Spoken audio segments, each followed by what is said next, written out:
Today on RoxomTV News, Russia is reportedly giving Iran tactical coaching on drone warfare, while Ukraine is helping the U.S. defend against those same drones. U.S. inflation came in exactly where economists expected, calm, stable, and reassuring. Meanwhile, a whistleblower says Social Security data tied to 500 million Americans may have been copied onto a thumb drive. Great! Plus, oil is back above $100 a barrel after a tanker attacks in the Strait of Hormuz. And we'll tell you about our parent company, Roxom's new step toward building Bitcoin-denominated capital markets. I'm your host, Hank Hudson. Bitcoin is trading around $69,000, and that brings us to the top story of the morning. So let's get into it. Intelligence officials say Russia is now giving Iran very specific tactical advice on how to use drones to hit U.S. and Gulf targets. And this isn't the old general intelligence sharing we've heard about before. According to CNN, this is operational guidance, essentially helping Iran fine-tune how those Shahed drones are deployed, what targets to hit, and how to make the attacks more effective. At the same time, Ukraine is doing the exact opposite. Kiev is reportedly sending drone interception specialists to help defend American bases in the Gulf from those same Iranian drones. So the irony here is almost cinematic. Russia buys Shahed drones from Iran to attack Ukraine. Ukraine then develops defenses against those drones. And now Ukrainian experts are helping the U.S. stop them in the Gulf while Russia helps Iran use them better. President Zelensky says 11 countries have now asked Ukraine for help countering Iranian drone technology. And what we're seeing here is something bigger than one regional conflict. The tactics developed in the Ukraine war are now spreading into other theaters, which means the next phase of modern warfare may look a lot more like a global drone chess match than traditional battlefields. In Chile, a major political shift recently became official. Jose Antonio Cast was sworn in as Chile's new president today, marking the country's most right-wing leadership since the era of Augusto Pinochet. Now, Cast won the December runoff with 58% of the vote, which is the largest presidential victory margin Chile has seen since returning to democracy. His agenda is unapologetically hardline. Mass deportations of undocumented migrants, deploying troops to crime hotspots, and expanding police powers to deal with rising crime. His cabinet selections are also drawing some attention. Two lawyers who previously defended Pinochet's rule now hold the defense and justice portfolios, while the new minister for women's affairs is an evangelical activist known for strong anti-abortion views. Cass actually arrived at the inauguration directly from Donald Trump's Shield of the Americas summit in Florida, where Argentina's Javier Milei also attended and Venezuelan opposition leader Maria Machado appeared. Brazil's President Lula canceled after learning that Bolsonaro's son would be there. Now, taken together, it signals a broader political shift taking shape across the Western Hemisphere. Chile is now part of a right-leaning wave stretching from Argentina up toward North America, which could reshape regional alliances, trade policy, and immigration debates across the Americas. Meanwhile, here in the United States, the latest inflation report came in looking calm on the surface, although economists are warning the calm may not last for very long. February's consumer price index landed exactly where analysts expected, showing inflation running at 2.4% year over year. Now, core inflation, which strips out food and energy, came in at 2.5%. One bright spot, however, was housing. Rent increased only 0.1% for the month, the smallest rise since January of 2021. But nearly every economist analyzing the report said the same thing. This may be the final clean inflation reading before the economic impact of the Iran war starts showing up in the numbers. The CPI data was collected before oil prices recently surged above $90 per barrel, and Moody's estimates that inflation could climb toward 3.5% by the end of the year if oil remains near $100 a barrel.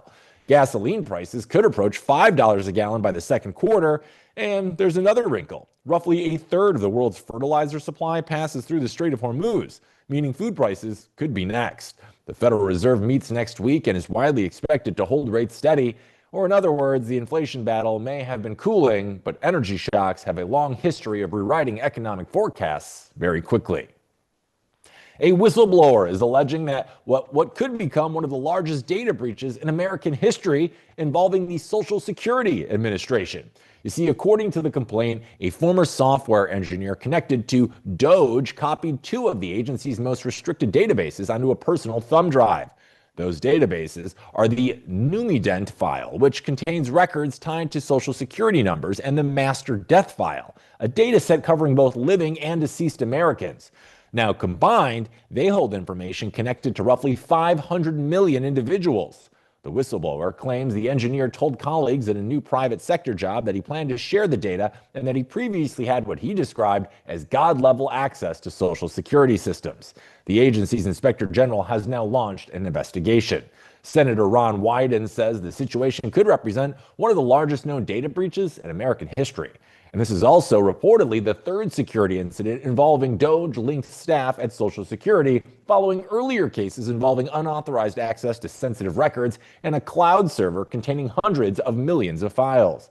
Now, if the allegations hold up, it raises some serious questions about how secure some of the government's most sensitive identity databases actually are, and how vulnerable Americans might be to large-scale identity theft. Our parent company, Roxom, a Bitcoin-denominated capital markets exchange, has announced the listing of STRC, the perpetual preferred stock issued by Strategy. And here's the twist. On Roxom, the dividend isn't paid in US dollars, it's paid directly in Bitcoin. STRC currently carries an annualized dividend yield of about 11.5% paid monthly, and investors who purchase shares on Roxom before March 13th will receive their first Bitcoin-settled dividend on March 31st. Now, Strategy, the company with the largest corporate Bitcoin treasury in the world at over 738,000 BTC, still issues the dividend, but Roxom Infrastructure converts and settles the payment natively in Bitcoin. What Roxom is trying to build here is a capital market where assets, dividends, and investment returns are measured directly in Bitcoin instead of constantly converting back into dollars. If that model starts catching on, it would mark a pretty meaningful shift toward financial infrastructure that runs natively on Bitcoin rather than simply using it as another speculative asset. We're going to take a break here at RoxomTV News, but when we're back, we're going to be joined by the man that can connect the dots like no one else, Nolan Bowerly, as we break down today's top stories. So stay tuned. More RoxomTV News coming your way right after this quick break. This is Alex. Alex spends most of his time thinking like a trader, still deciding what to do with his Bitcoin. While Alex waits for the perfect entry, this is Laura. She's watching the S&P drop. Everyone is suddenly a macro expert. She doesn't panic. This is Tom. No screens, no noise, no stress. While Tom focuses on his swing, his Bitcoin focuses on compounding. Because Bitcoiners don't want more dollars. They want more Bitcoin. I want more Bitcoin. The best move is letting your Bitcoin work while you plan the next one. Grow by Roxom. One currency, one place.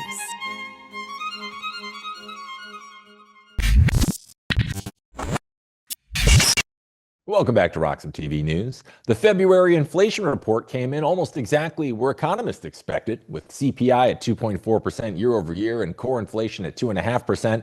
And one of the most notable data points was rent increasing only 0.1%, the smallest monthly rise since early 2021. Now, on the surface, that sounds like progress in the inflation fight. So what should viewers take away from this report? Well, at the same time, economists are warning this could be the last clean inflation reading before geopolitical events start affecting the data, because CPI numbers were collected before oil recently moved above $100 a barrel. So do we have Nolan, guys? Are we getting, I was getting something in my ear here. We bringing in Nolan for this one? Not here. All right, let's bring Nolan in. Nolan, we had a little snafu here this morning. How are you, Nolan? Thanks for joining us. Always great to have you on the show. How are you? I love life. And I'm loving to hear it, Nolan. Let's talk about the CPI data. It came out 2.4%. It sounds like inflation's right where they wanted. What are your initial thoughts on this?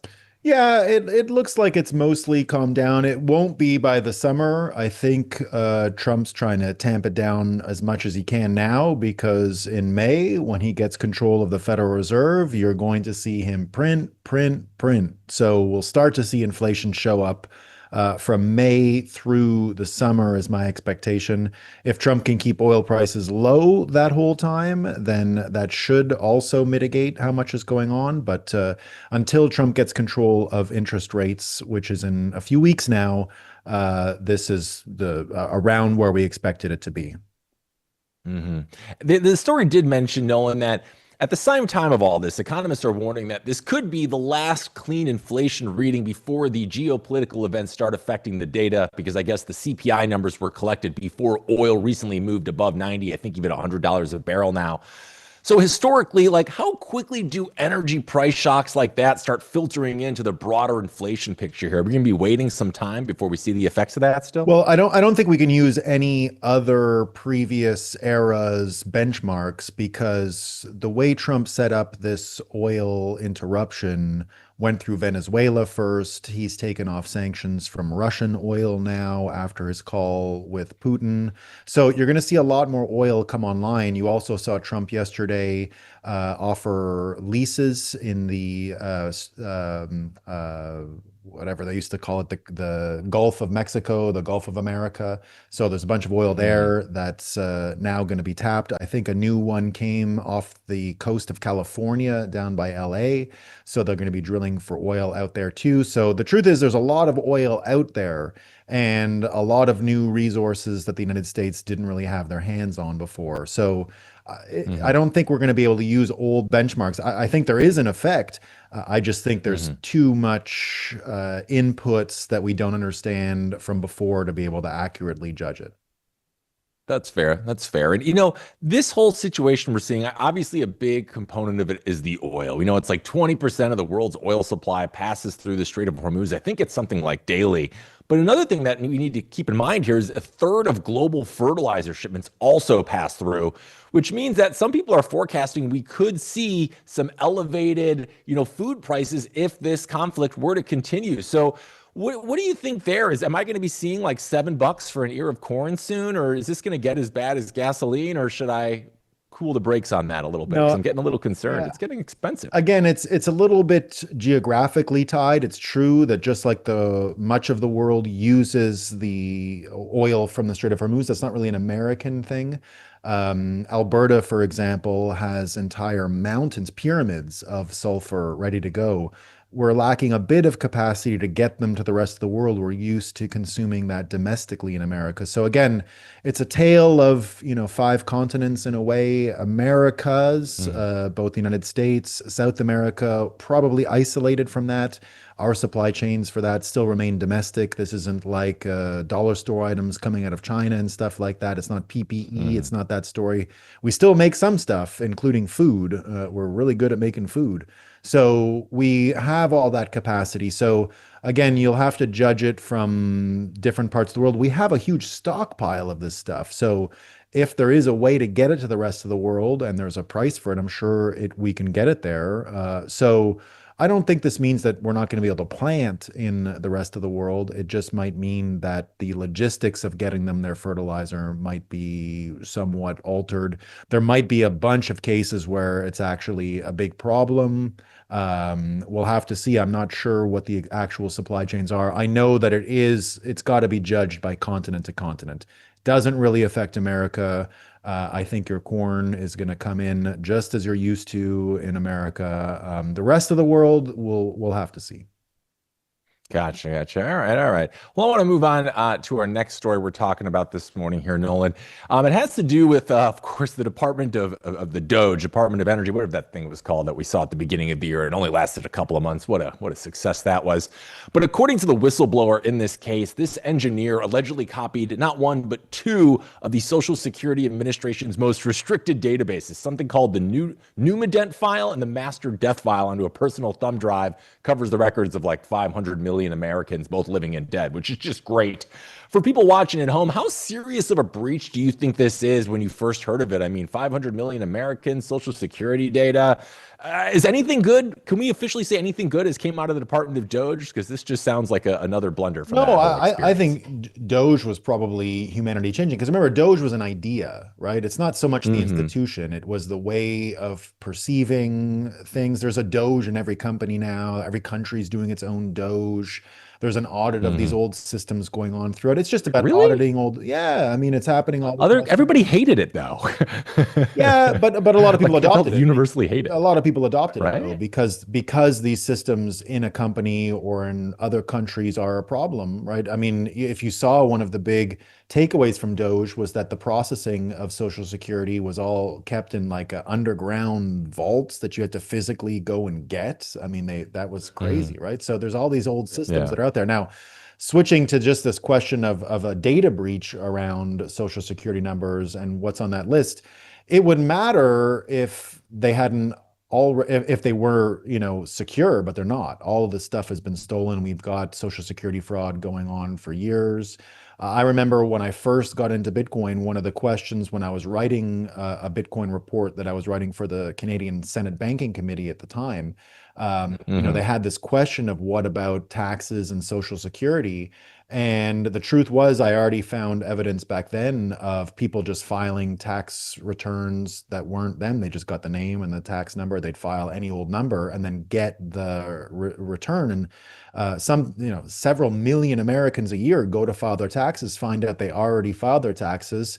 It said they only made $30,000 or something so they could get the return check, but that was nothing to do with the truth. So the system has no integrity as it is. Your Social Security number, my Social Security number, almost all Social Security numbers are being sold to various people. They've all been strip mined. They've all been stolen. They've all been taken, unfortunately. So it does sound like a big deal that we've got all this data that's been breached, but I think the second sentence ought to be, but the stuff has already been stolen hundreds of times before, and there's already a marketplace for this data. So this isn't a first time. If this was a first and isolated event, then yeah, but I don't think our system has any integrity, and that's been going on for well over 10 years now. Yeah, I will say I obviously I don't love this kind of like Social Security identity theft thing. There was a case out of Italy recently where a guy was doing it for his dead mother for years, and he would show up at the Social Security office actually dressed up as his mother. I'm here for that. That was the best. You got to give him, yeah, good. That's a little bit of Scooby-Doo, Scooby-Doo crimes. We love the Scooby-Doo crimes. Yeah. Jerry. Yeah, no, I love that. It was fun. But I want to get back to this Doge story here because I could go off on a tangent about that one all morning. What was particularly striking about this case is that apparently this wasn't an isolated incident within Doge, as reports are saying that this is actually the third security issue that was involving Doge-linked personnel and Social Security data in just the last year. From like a security standpoint, is that not in any way I don't know, scary to you? No, we got three giants. Again, you got to look at let's say credibility in some of these folks complaining about it. First of all, in any corporate structure and any type of entity that's making changes, you're going to hear people say, "Oh, it's a war zone in there. You wouldn't believe it." In any company around the world, you should see our management. It's sort of the Dilbert worldview. Like, you can't really expect any company to get it right. It's just the corporate structure itself has all these kinds of weird little quirks in them. What I would see though is because Doge does pose a threat to a lot of entrenched systems, of course you're going to have people complaining. Of course you're going to have people say, oh, they have a breach there or there's a problem here. Now, it doesn't mean that there aren't problem people, but I think that's the case in most institutions. The ones that are there to reform, the ones that are being reformed. We've got all kinds of human failings when it comes to corporate structures and hierarchies, and we've got years of experience. And anytime I hear someone say, "Oh, you wouldn't believe it in our company, the boss has no idea what's going on," it's every company. It's just every company.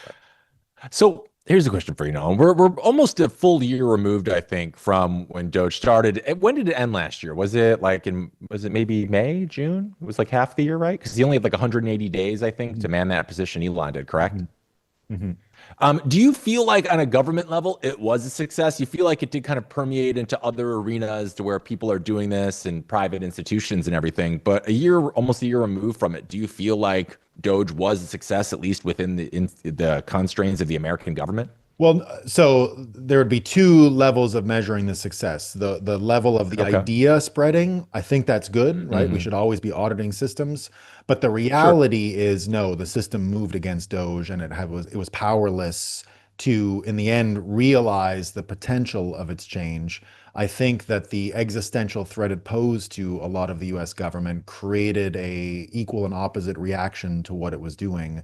And so it Hmm. failed that test. It wasn't strong. It didn't have the backing of the administration to probably do the full extension of power and the full realization of what it was supposed to do. It looked like, indeed, as it came up to enough entrenched interests, they circumvented its authority, they circumvented the will of the president to support it, and it looked like, indeed, that part of it was a failure. The actual Hmm. institution itself, the actual one that you saw Vivek and Elon first launch, looks like that actual thing just ran into a brick wall of inertia and of people who did not want to change, and so wasn't Hmm. properly equipped probably to run through it. The idea spread like wildfire, and there's all different Yeah. variations of it around. And like I said, you'll see it in other countries. You hear it in companies all the time that have nothing to do with the government. They say we're going to launch our own Doge, right? That's a thing that is Hmm. happening across the world. So in that way, the concept of it was successful. Maybe it can come back in another form. Maybe it ends up being institutionalized again in America. But of course, you saw when Vivek Ramaswamy left, I think he anticipated the kind of reaction that it was going to cultivate amongst the American bureaucracy and the systems. And it Hmm. simply just did not have the political oomph to get through the wall. Well, I got to say, you're a lot kinder to Doge in retrospect than I am, because I feel like, okay, businesses could get behind it or institutions could, because anybody can agree on, like, let's cut down on waste. It's kind of like everybody agreeing on we need to save the children. We got to do things for the next generation. Like, everybody can agree to that. But then if you look how it happened in the government, I kind of wonder, like, what do we really expect? We have the quote unquote leader of the free world and then arguably the most powerful man in the world. Like, and there's the egos there are so big. I just don't know what we really ever anticipated how that could actually work in the government. It's just, Trump is Trump and Elon's Elon. So some big personalities out there. But Yeah, yeah, boy, it made for some good news it fodder. sure did. It sure did. So I'm here for that. And we're going to be right back in just a second. Nolan, you and I are going to take a break. But when we return, Nolan and I are going to be breaking down more of the biggest news stories of the morning. So stay tuned. More Roxom TV news coming your way after this. Some call me Chicken Little, others Bubble Boy. I'm a bit changed, but sounds familiar, right? Let me tell you a hard truth. The S&P isn't rising, the dollar's falling. That's the trick, monopoly money. It's ice melting by the second. Your savings, your salary, your time. Worth less every second. Everyone's using the wrong measuring stick. Switch the denominator. Price the S&P into Bitcoin. Hard, fixed, unprintable. Suddenly your unstoppable index, it's collapsing. And while you cling to dollars, well, Wall Street already switched. Before, you needed two brokers. Still getting my ninja bonus though, right? Plenty of spreadsheets. And my quant! I hate this part. I was right, and I'll be right again. If I were you, I'd thank me. You know my name's Dave, right?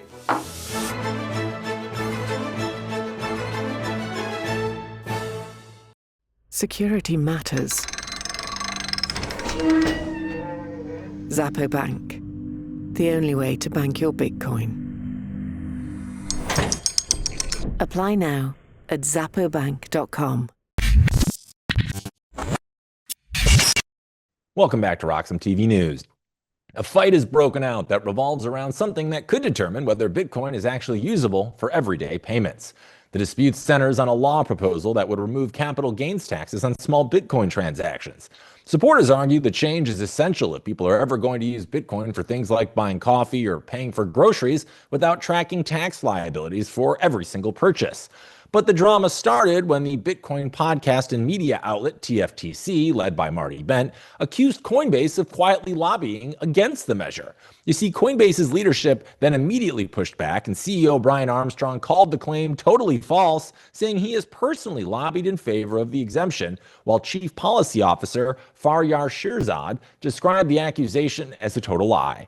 Bent says sources on Capitol Hill, however, tell a different story.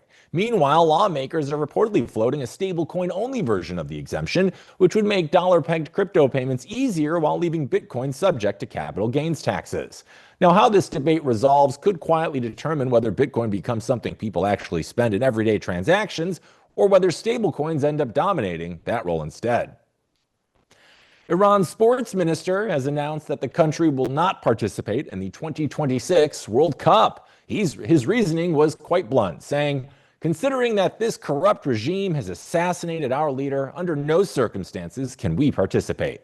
Now here's the twist. Iran is already qualified for the tournament. In fact, they were the first nation to do so. And all three of their group stage matches were scheduled to take place here in the United States, specifically Los Angeles and Seattle. Now, earlier in the day, FIFA president met with Donald Trump, who said the Iranian team would be, of course, welcome to compete. Trump previously told Politico he didn't particularly care whether Iran participated or not. At the moment, Iran hasn't formally notified FIFA, but if they withdraw, they face at least a 250,000 Swiss franc fine and potentially a ban from future tournaments. FIFA could replace them, with Iraq considered the most likely candidate, although Iraq's own playoff match is now in doubt because of closed Gulf airspace means they currently can't fly to Mexico. It's another example of how global conflicts don't stay neatly contained to politics and military strategy. They start reshaping everything from travel routes to international sports tournaments, even the World Cup bracket. All right, we're bringing Nolan back to no, she's going to our deep dive of the day. Sorry about that, gang. So I want to move on to our first deep dive of the morning. And it's going on as the war that erupted in Iran is now starting to hit the plumbing of the global economy. You see, Brent crude has climbed back to above $100 a barrel after a series of attacks on commercial oil tankers in the Gulf and the Strait of Hormuz. Now, President Donald Trump addressed the surge this morning in a post on Truth Social, saying the United States is the largest oil producer in the world by far. So when oil prices go up, we make a lot of money. But of far greater interest and importance to me as president is stopping an evil empire, Iran, from having nuclear weapons and destroying the Middle East and, indeed, the world. Quite the run-on sentence there. But yeah, higher oil prices can mean more revenue for American energy producers, but they also mean higher gas prices, higher shipping costs, higher food prices, and eventually higher inflation. And the reason markets are reacting so sharply comes down to geography. The Strait of Hormuz, the narrow waterway between Iran and Oman, carries roughly 1/5 of the world's oil supply. If something goes wrong there, it's not a regional issue. It's a global economic event. Analysts estimate about 15 million barrels of oil per day could be stranded if the waterway becomes effectively closed to shipping. And that's why traders initially reacted when governments announced a coordinated emergency release of roughly 400 million barrels from global strategic reserves. But the relief rally lasted about 5 minutes. Because reserves help with temporary shortages, they do not solve the problem if the shipping lanes themselves are under attack. And those attacks are now escalating. Iran's Revolutionary Guard says it struck a U.S.-owned tanker, which was flying the Marshall Islands flag near Iraqi waters. Iran claims the vessel ignored warnings from Iranian naval forces. One Indian crew member was killed in the strike. A second tanker, flying the Maltese flag, was hit nearby. And a third commercial vessel was struck off the coast of the United Arab Emirates. Iran has described these operations as maritime enforcement, saying its naval forces are policing the Gulf and ensuring ships comply with Iranian regulations. The commander of Iran's Revolutionary Guard naval forces issued a warning that vessels entering the Strait of Hormuz must obtain Iran's approval or risk attack. At least 17 commercial vessels have been attacked in the region since February 28th.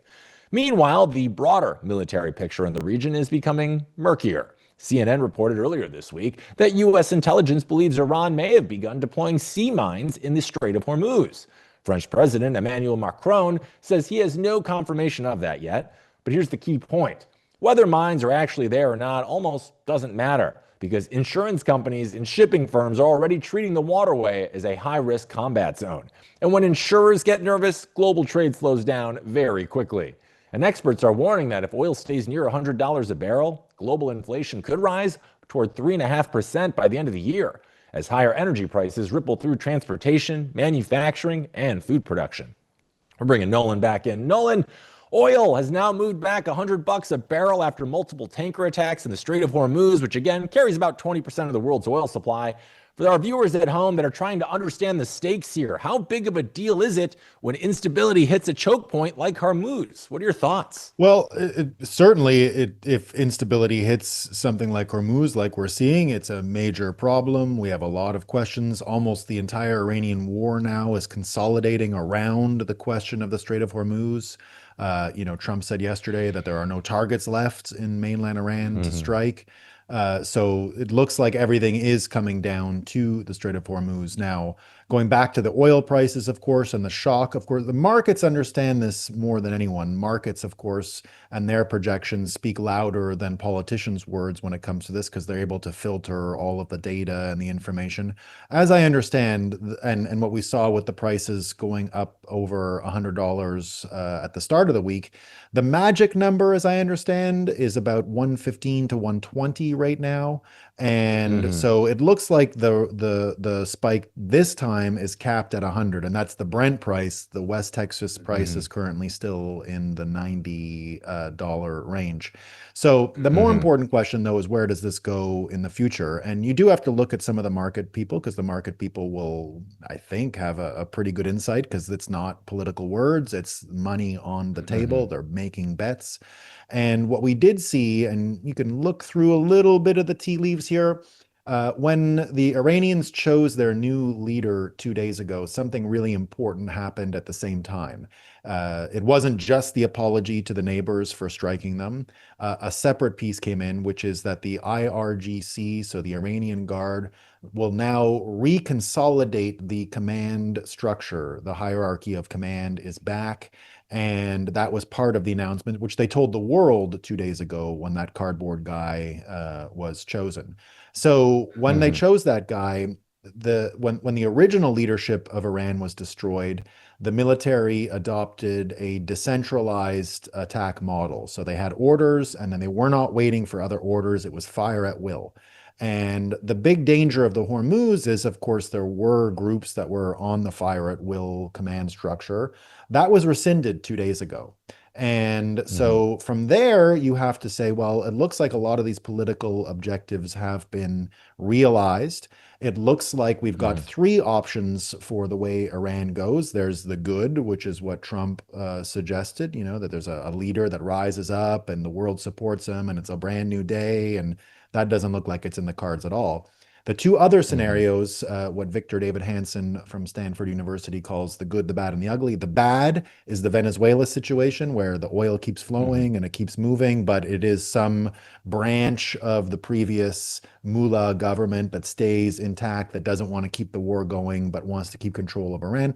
The ugly is that America just says, peace out, we're out of here. Sorry about all the bombs, and good luck with your life.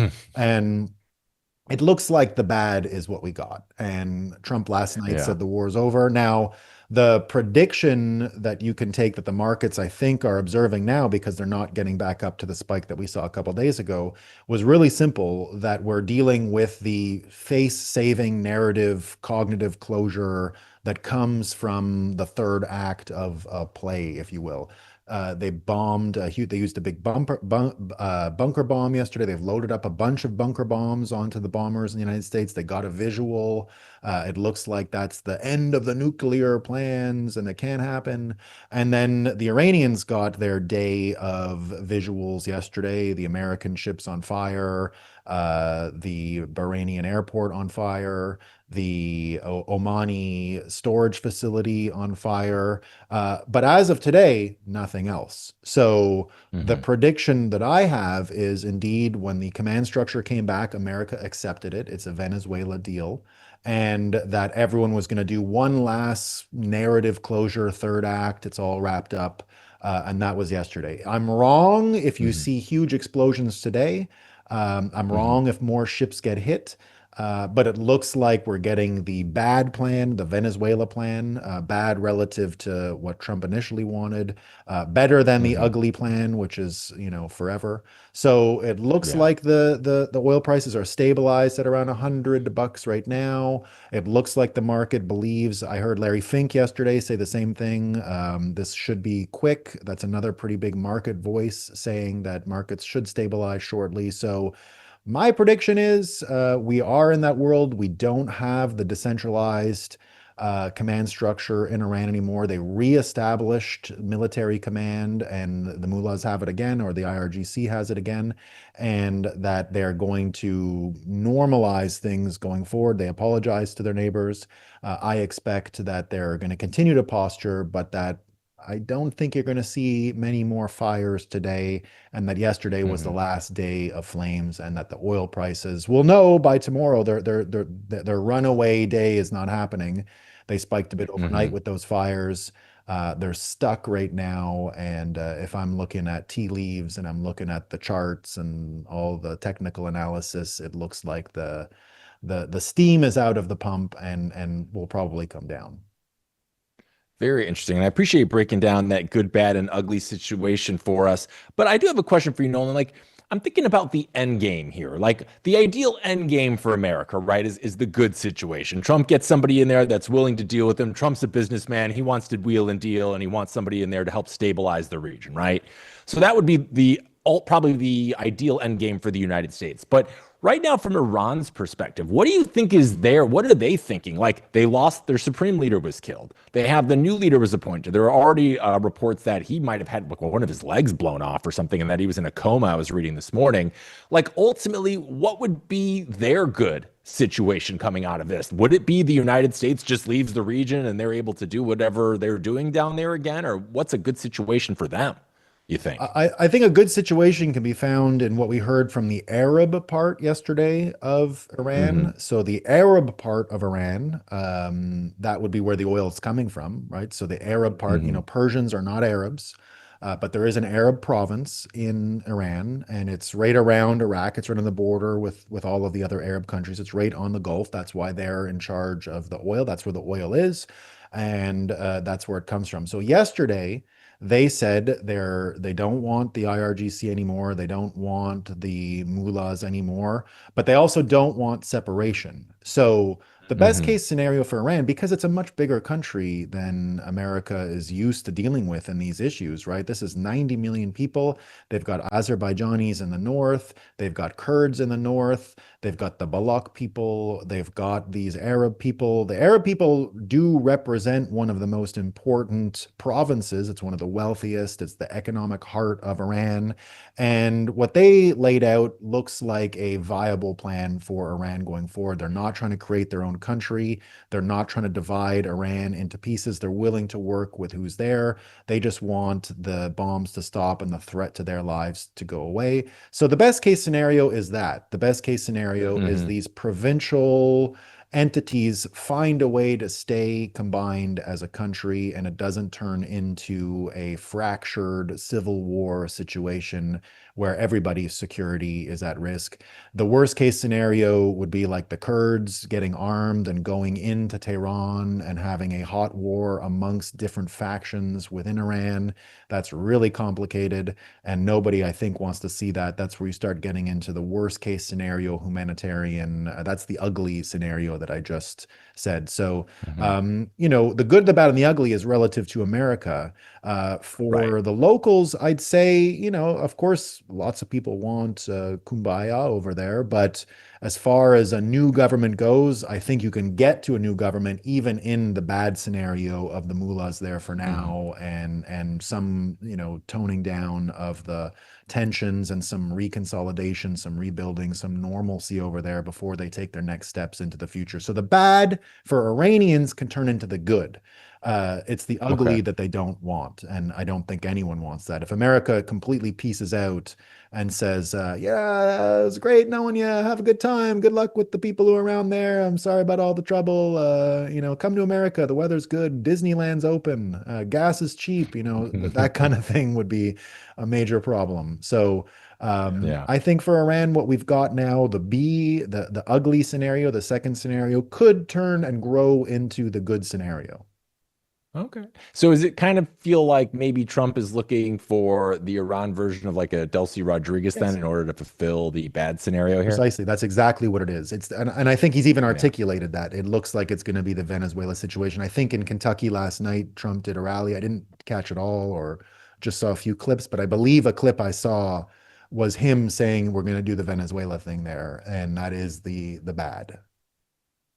And then I want to kind of bring this back home a little bit and talk about some of the potential market implications of this. I mean, if the results of what we're seeing here is higher inflation and potentially delayed interest rate cuts from the central bank, like what kind of environment do you think that will maybe create for scarce assets or Bitcoin moving forward? If inflation is going up, I mean, this seems like it would be an arena for Bitcoin to thrive, right? Like that's kind of what it's supposed to be here for. Yeah, well, let's separate Bitcoin for just 1 second, because even Larry Sure. Fink yesterday said he expects an oil glut now and for prices in oil to go way down, because we have an oil glut. We have way too much oil. We have a little bit of a logistics problem. We've already pumped the oil. So all storage facilities are full. We're having the sanctioned oil come online. Never forget what Trump did before he went to Iran, which was the Venezuela play. That is only just starting. We're refurbishing all of the installations there. As I said, you've got Trump announcing more lease agreements for the Gulf of America, a huge oil field there getting opened up, another oil field in California getting opened up. So we're going to have a supply glut, it looks like. If the Strait of Hormuz, if we have some indication after a few days now that the Iranians aren't going to be attacking anymore, and that oil is flowing, then you are going to get a supply glut. We're going to have too much oil. And in that case, oil prices are going to come way, way down. Now, what we're really talking about here is indeed a financial systems war, because go back to what we heard about Iran.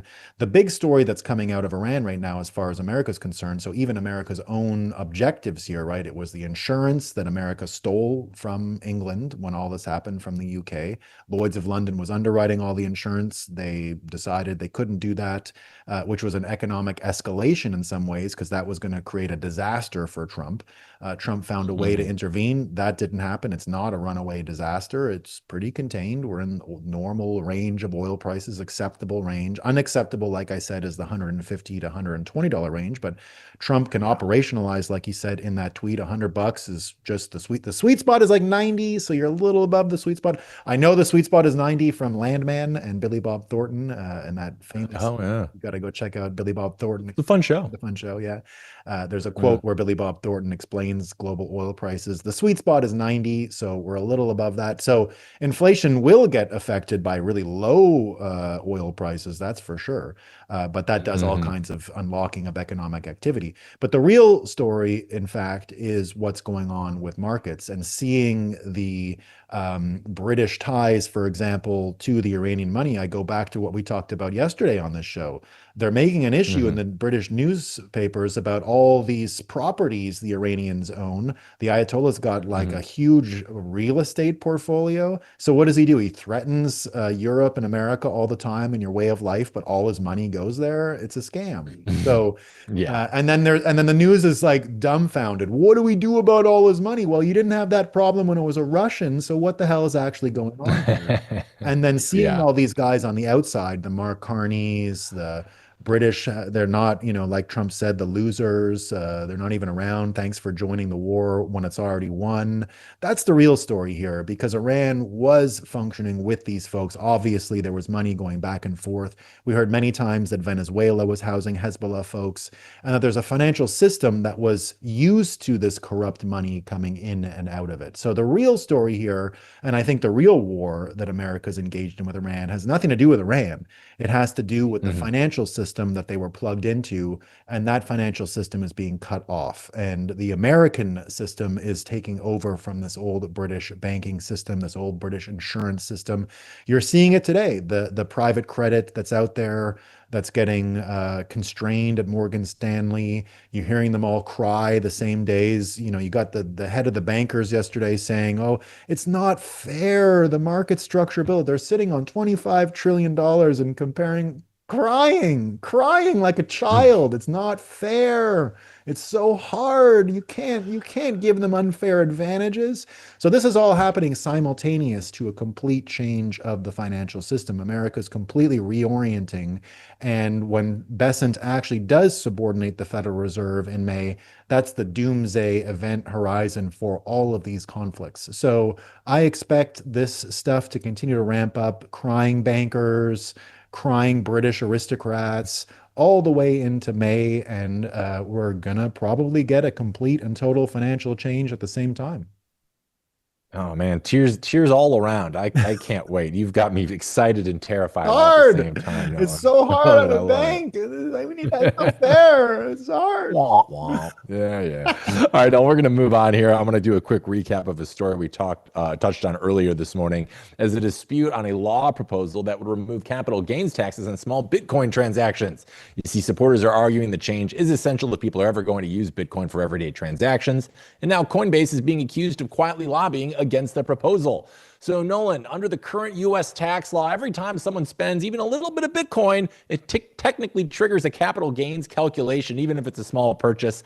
How much does that tax structure actually limit Bitcoin's ability to function as everyday money right now? What are your thoughts on this? Well, I mean, a lot of people scofflaw it, first of all, right? But that's no way to build a long-term industry. So I'd say the scofflaw, you know, people say, oh, getting rid of the de minimis would do a huge favor to adoption. I think it would do a favor to adoption.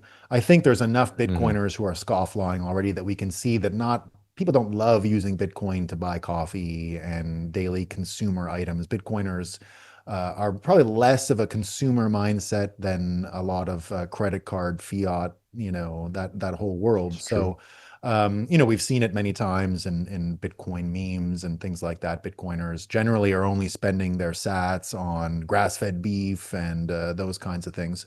So I don't expect the de minimis thing to be a huge change, but it's a symbolic change. It means Bitcoin is money. It means that businesses can invest confidently, that there are consumer applications for Bitcoin. So I do think it's an important thing. I wouldn't downplay its importance. And I don't expect, you know, I hear Marty Bent's point about Coinbase. I don't think Coinbase is out there doing that. I know he's got proof, but we've got a lobbying tactic. And I was on Twitter yesterday with Thomas Paccia from PubKey in New York City, and he was saying it's really just because they mogged the Bitcoin Pizza Day that Coinbase did years ago without Bitcoin, just using USDC. And of course, the Silicon Valley star, TJ Miller, I guess his name is, went with PubKey to do you know, basically to mog them and make fun of them and do a real Bitcoin Pizza Day on the same day versus their USDC Pizza Day. And so here's how we're going to do it. Here's how you know we have the greatest lobbying tactic ready to go to get Brian Armstrong to commit to de minimis tax. We've removed, or you're going to hear that Thomas Paccia is removing the menu item at PubKey, which was the meatless hot dog. It used to be called the Michael Saylor hot dog because Michael Saylor wasn't going to PubKey, but now he's a regular. He's been a few times. He was at the DC branch just 2 days ago. It's going to be renamed the Brian Armstrong meatless hot dog without a wiener. He's going to be named and shamed until Coinbase gets into the fight publicly and out front. I don't think he's doing it. I'm more worried about the developer criminal things with the Tornado Cash. There's people saying that Coinbase is not lobbying hard enough to keep the developers out of jail.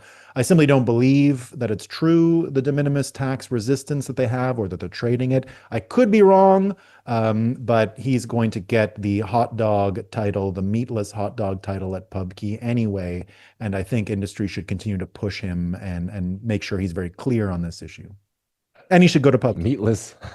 Meatless hot dog, huh? Pupkey's really turning up the heat on Brian Armstrong. Watch out. Watch Exactly. out. Meatless hot dog. You're going to be the meatless. Who? Nobody in Bitcoin wants to be the meatless hot dog at Puck. Oh, And so shameful. Sailor, So shameful. exactly. Sailor's got his way. Yeah, you just get a bun with like onions and Oh man, Not good. as a Chicagoan, the I Chicago won't stand style. You for got the it. tomatoes and Yeah. everything, but nothing else. Oh, monsters! It'd really be an insult if they just gave him a bun with ketchup in it. Yeah, but that's what it nothing is. else. That would Yeah, really. it's the Oh, it is just well, ketchup. yeah, There's Okay. ketchup and a few other things, but it's a Chicago okay. style. There's a few vegetables in there or whatever. Well, Chicago style, you don't put ketchup on it. I love ketchup on my hot dog. I'm very people in Chicago hate me for it, but yeah, you're not supposed to put ketchup on a hot dog. So if you just put only ketchup, it's like the ultimate. Montreal has the same thing where if you order, we have our own hot dogs. They're little guys, not like the Chicago ones.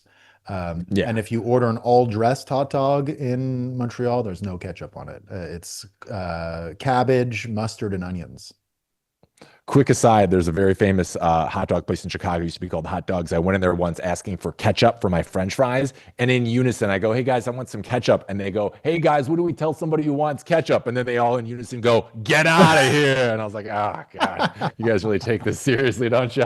Now back to this story here, Nolan, we're getting a little off track. There was an interesting wrinkle that caught my eye, and was that some analysts are saying that lawmakers may be considering a stablecoin only version of the exemption instead. So my question for you is, why do you think policymakers would be more comfortable allowing stable coins to operate as payment rails instead or compared to Bitcoin? Any thoughts on that? I don't know. I think that if they do that, it's just because they don't want to have explicit bimetallism in America. Could be. You saw from El Salvador, they had adopted dollars and Bitcoin as their currency. I think it is probably a sentimental thing that it's complicated because people have feelings about Bitcoin. But I think in the big scheme of things, Bitcoin, of course, is much more of a relevant force in Wall Street and energy markets right now. I expect that to continue for quite a while. I think those are the two most important planks. As much as I love people who want to build consumer applications for Bitcoin, you just don't have enough demand. Bitcoiners themselves, using credit to consume and using dollars to consume while saving in Bitcoin is still a Bitcoin use case and probably the most valid one. For now, anyway. Going forward, the world changes, but for now, that's the world we live in, and it reflects the world we live in. So I think it's a bunch of sentimentality on either side that would stop that from happening, not any real economic factors, just sentimentality. And Bitcoin wouldn't care, we'd be fine. Yeah. Yeah, no, for sure, for sure. You know what I get sentimental about, Nolan? When I get to have you on the show 3 days a week, it's the absolute best. And I want to thank you for your time and insights and expertise today. It's always my favorite. I wish we could talk longer, but I know you are a man of many interests, so you got to go do your thing the rest of the day. But I do want to thank you, as always, for joining us and making sense of this chaotic world. And yeah, anything else before we let you go for the week, Nolan? No, I Any appreciate it, final Hank, and thoughts? I'm looking forward to seeing you. You'll still come on tomorrow to sign off on the show and to Yes, pump your I show will. up before. So I'll see you tomorrow yeah. very briefly before the weekend. But no, things are going great, man. We're listen to my prediction. We'll see if I'm right. Come on my show tomorrow for a few minutes and we'll talk about it. If you see no more fires today, I think it's over. I think it's over. One last idea here, just because you're always making such on-the-nose predictions, have you ever considered maybe looking on Polymarket, placing a bet or two, just because your prognostications have been so spot on? It's like maybe make a couple of shekels on the side. I don't know. Yeah. I love prediction markets. I am a fan, so I ought to do it, actually. Yeah, Polymarket needs to sign you up. Get them a promo code, guys. Get on it. All right, I'm going to let you go, Nolan. Always a pleasure. Enjoy the rest of your Thursday, buddy. Great seeing you. I'm on. Cheers. All right, gang, we're taking a break here at RoxomTV News. So when we're back, we're diving into our second hour of programming. I'll be joined by my Roxom co-host, the most patriotic man in Bitcoin, Walker America. And in just a bit, we're going to have a special guest that you are not going to want to miss. He is one of the premier Bitcoin educators and TA analysts in the entire industry. And you're going to want to hear what he has to say. All that and coming up and more on RoxomTV News when we return right after this.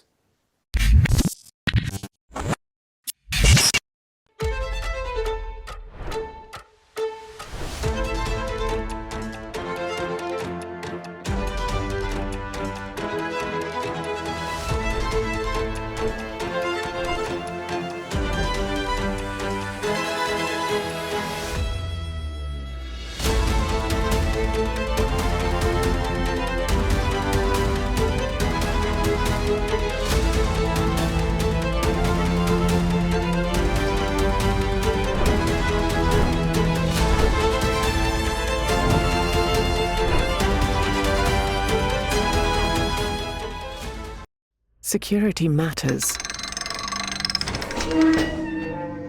Zappo Bank. The only way to bank your Bitcoin.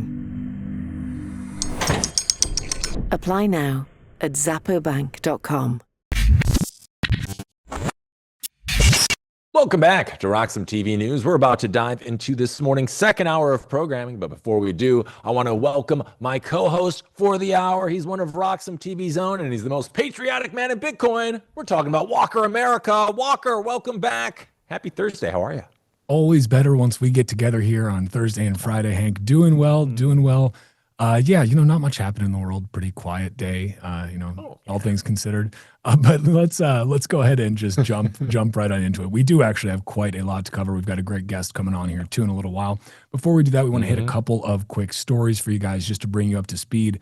February CPI just came in at 2.4%. It landed exactly on expectations, again at 2.4% year over year, unchanged from January. So, luckily that's only 2.4% theft from you versus the past year.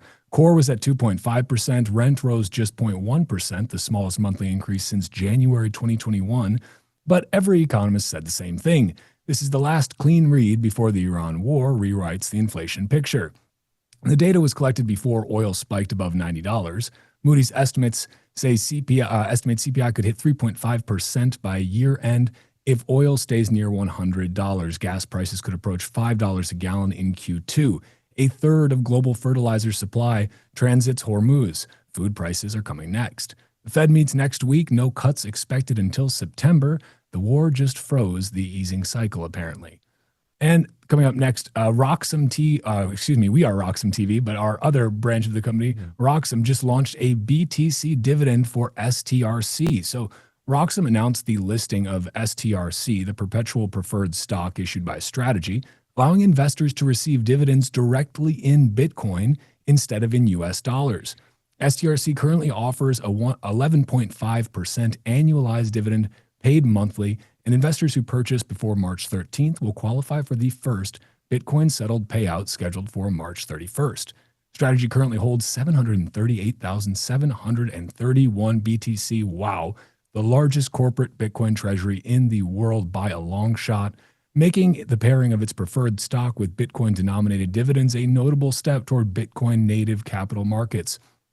Roxom co-founder Borja Mortel-Stewart promoted the launch on X, writing, quote, "Tomorrow's the last day to get in the March dividends batch for STRC, 11.5% paid in Bitcoin. The platform converts traditional equity income into what Roxom calls a Bitcoin paycheck, with payouts arriving directly in BTC each month." Borja also teased upcoming products, including a listing for SATA, SATA, which could deliver Bitcoin dividends every 15 days, and a planned Roxom carry strategy designed to let users borrow against Bitcoin, buy yield-producing assets, and keep the spread. I'm going to toss it back to Hank here just to get your thoughts. Hank, I'd love to just hear where you're at on the CPI thing. It's always funny to me when the fiat economists, like to prognosticate. At the end of the day, it just comes down to the fact that, hey, how much are they stealing from you each year? Is it plus or minus a couple of points? Either way, it's theft, but I don't know. Where are you at with this?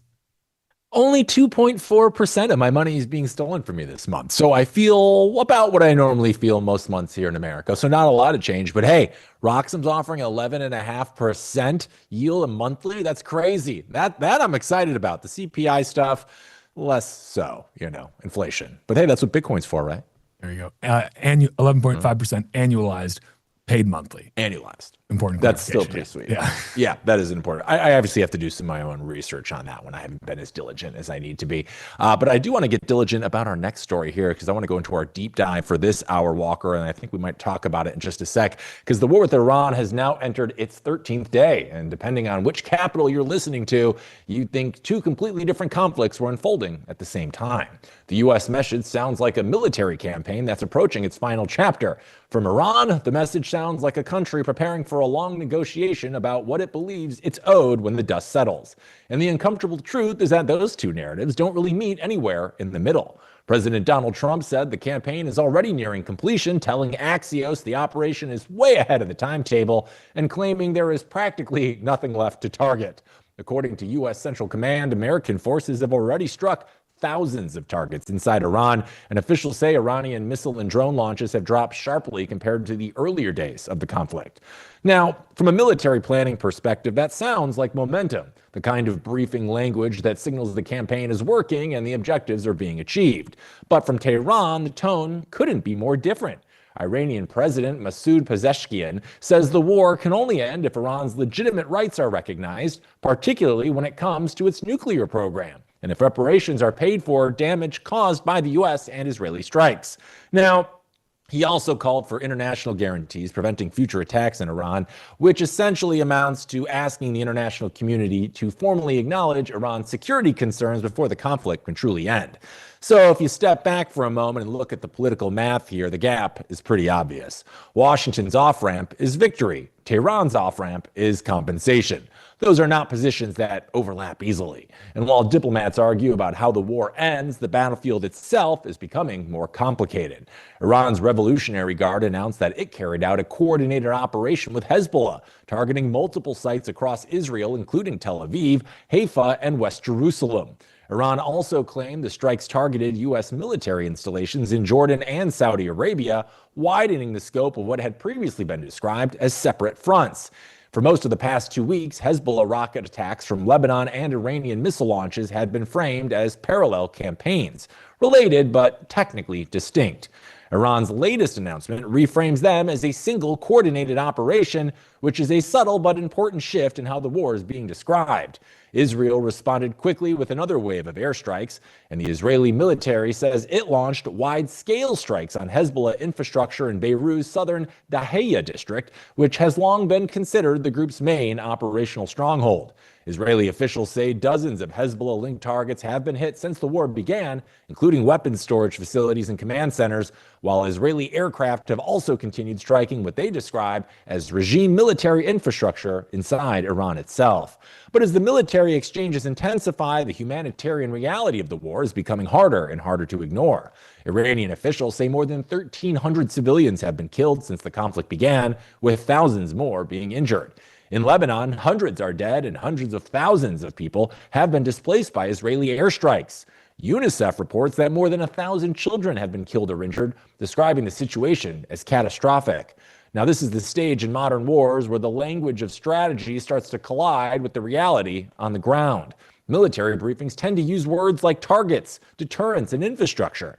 Those words sound clinical, almost sterile, but on the ground, they often translate into something far messier. Destroyed neighborhoods, families forced to flee their homes, and children caught in the blast radius of decisions made by leaders sitting thousands of miles away. Countries absolutely have the right to defend themselves. But when civilian casualties begin to rise at this scale, the burden of explaining and justifying the strategy inevitably grows heavier. Because wars fought this way don't simply degrade military capabilities. They also generate anger, trauma, and resentment that can echo for generations. At a certain point, the strategic question changes. It stops being whether the strikes are tactically effective, and it becomes whether they are actually making the region safer or simply setting the stage for the next round of conflict. Meanwhile, the political shockwaves from the war are already rippling through the region. Lebanon's parliament has extended its own term by 2 years amid the fighting, a sign of just how destabilizing the conflict has become domestically. International peacekeeping forces stationed in southern Lebanon are also facing growing uncertainty about whether they will be able to maintain their presence if the conflict continues to escalate. And now the war appears to be expanding into an entirely new domain, the sea. Iran's Revolutionary Guard says it deliberately targeted a commercial tanker, the Safe Sea Vishnu, in the Strait of Hormuz after the vessel allegedly ignored Iranian warnings. One crew member was killed and several sailors had to be evacuated. Iran described the strike as the enforcement of maritime rules requiring vessels to comply with Iranian regulations while passing through the strait. But analysts say the language carries much bigger implications, because what Iran is effectively doing is asserting authority over international shipping traffic in one of the most strategically important waterways on Earth. The Strait of Hormuz carries roughly 1/5 of the world's oil supply. If Iran attempts to enforce control over that passage by force, protecting commercial shipping would almost certainly require direct confrontation between the Iranian Revolutionary Guard Navy and the U.S. Fifth Fleet, which is based in Bahrain. And that would fundamentally transform the nature of this war. At that point, it would no longer be primarily a regional missile exchange between Iran and Israel. It would become a direct struggle over the infrastructure that powers the global economy. Right now, three fronts are clearly visible: direct strikes between Iran and Israel, proxy fighting across Lebanon, and now a potential naval contest in the Persian Gulf over who controls the world's most important energy corridor.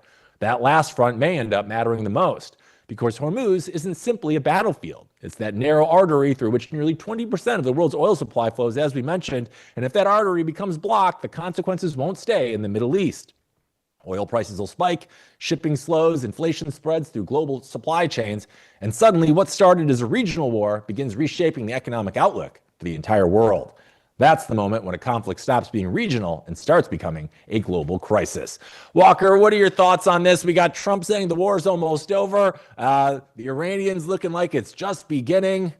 What are your thoughts, man? This is some wild times we're living in.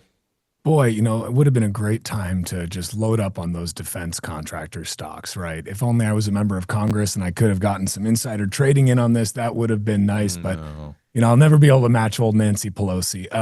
Look, you know, jokes aside, because, you know, what can we do in these situations except to try and joke a little bit, because apparently there's nothing that we can actually do to effectuate any sort of change at a material level. But again, I digress. I think that, look, this is one of those things where it seems like it's going to end up dragging out longer than people anticipate. Now, whether or not the, let's say, ferocity of this conflict continues at this kind of a high level, or whether it just sort of, you know, simmers for a while, but still costs us, you know, $1 billion a day or whatever, that remains to be seen. I would love to be proven wrong. I would love for this to be wrapped up neatly with a bow, for all of this to, you know, kind of be behind us. But then there's always the question of, okay, we engage in this special military conflict, or whatever we want to call it, because it's not a war. Only Congress can declare war, of course. America hasn't been at war since World War II, despite all of the wars we've been in. But the real question to me is, you know, okay, what is this actually like? What does victory look like? What does this being finished look like? We know what happens when you leave a power vacuum in countries after toppling a regime, right? Oftentimes something worse fills its place. Look at the Taliban, right? Like we've seen this movie before. We know how this plays out. It happened in very, very recent memory. We're not talking generations ago. We're talking a couple of years ago. We saw what happened here. Not here in Iran, but, you know, here elsewhere in the Middle East. So I'm just very curious what victory actually looks like. What are the metrics for that? Obviously, the United States has decimated the Iranians' military capabilities, has completely, has cut many, many heads off of the hydra of their leadership over there. I mean, we apparently have cardboard cutouts over there now leading Iran, which is, similar to kind of what we had during the Biden admin as well. But yet again, I digress. Point here is I'm very curious to see what starts getting tossed around, what language Trump starts using as what is the measure of our victory? What is the measure of success? How do we actually benchmark that? And what signifies an actual end to this special military conflict, or whatever you want to call it? That's what I'm really looking out for and trying to track, is what sort of language is being used, but not just by Trump, by Hegseth, by others, because we know that Trump has a tendency to go off script a little bit. He does the weave. You may not get an entirely straight answer out of him, so you kind of have to read between the lines. But let's see. At the end of the day, I would not be surprised in either instance. I would be more surprised, honestly, if we had a very quick resolution to this, despite the overwhelming ferocity with which the United States has basically decapitated most of that Iranian regime. That being said, it's like, boy, you cut off one head, another jumps up in its place. You can keep cutting off heads, but it's a bit of a game of whack-a-mole over there right now. Yeah. And I'll be honest, I think we know that. And I think victory is being achieved right now. And you know why I think that, Walker? Because I haven't mentioned Jeffrey Epstein or the Epstein files once today. Not once. They got us. I think it's working in the way they want. They got us. Yeah. They got us. Well, I think it might be time for a break. What do you think, Walker? Sounds good to me. All right, we're going to take a quick break, but when we're back, we're going to be joined by our special guest of the hour, Ben Cohen. You're going to want to stay tuned. He's a smart man, and you'll find out why right after this. Some call me Chicken Little, others Bubble Boy. I'm a bit changed, but sounds familiar, right? Let me tell you a hard truth. The S&P isn't rising, the dollar's falling. That's the trick, monopoly money. It's ice melting by the second. Your savings, your salary, your time. Worth less every second. Everyone's using the wrong measuring stick. Switch the denominator. Price the S&P into Bitcoin. Hard, fixed, unprintable. Suddenly your unstoppable index, it's collapsing. And while you cling to dollars, well, we'll Street already switched. Before, you needed 2 brokers. Still getting my ninja bonus though, right? Plenty of spreadsheets. And my quant! I hate this part. I was right, and I'll be right again. If I were you, I'd thank me. You know my name's Dave, right?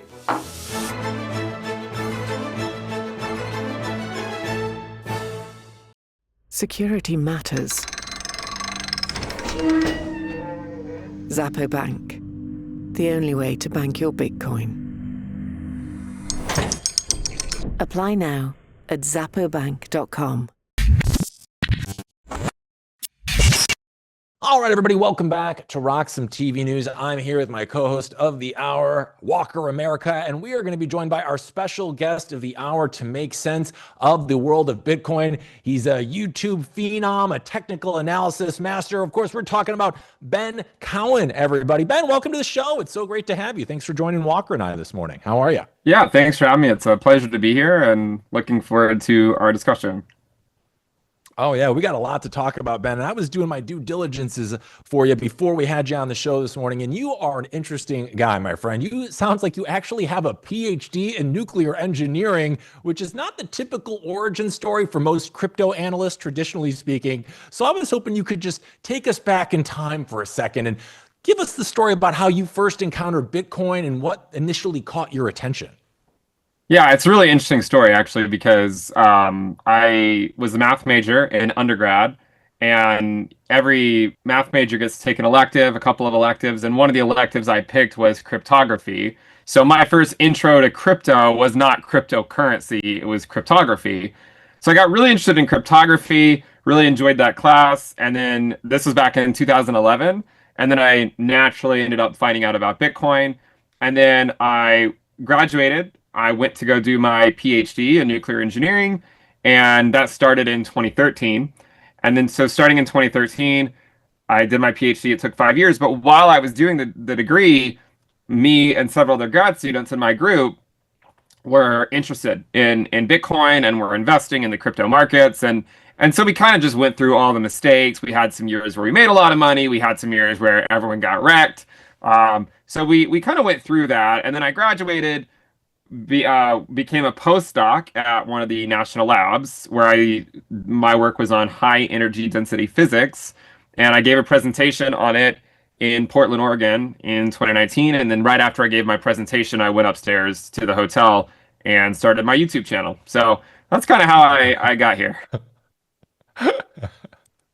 Very cool. What an adventure. When you first heard about Bitcoin, I know I can speak for myself and a lot of other Bitcoiners out there. Did it click, or did it take you a little bit of time? It sounds like you had a different entryway to the space. So was it something that made sense to you right away, or did you kind of have to mull it over a little bit before things really started making sense to you? I honestly don't think I spent too much time like casting doubt on it, to be completely honest.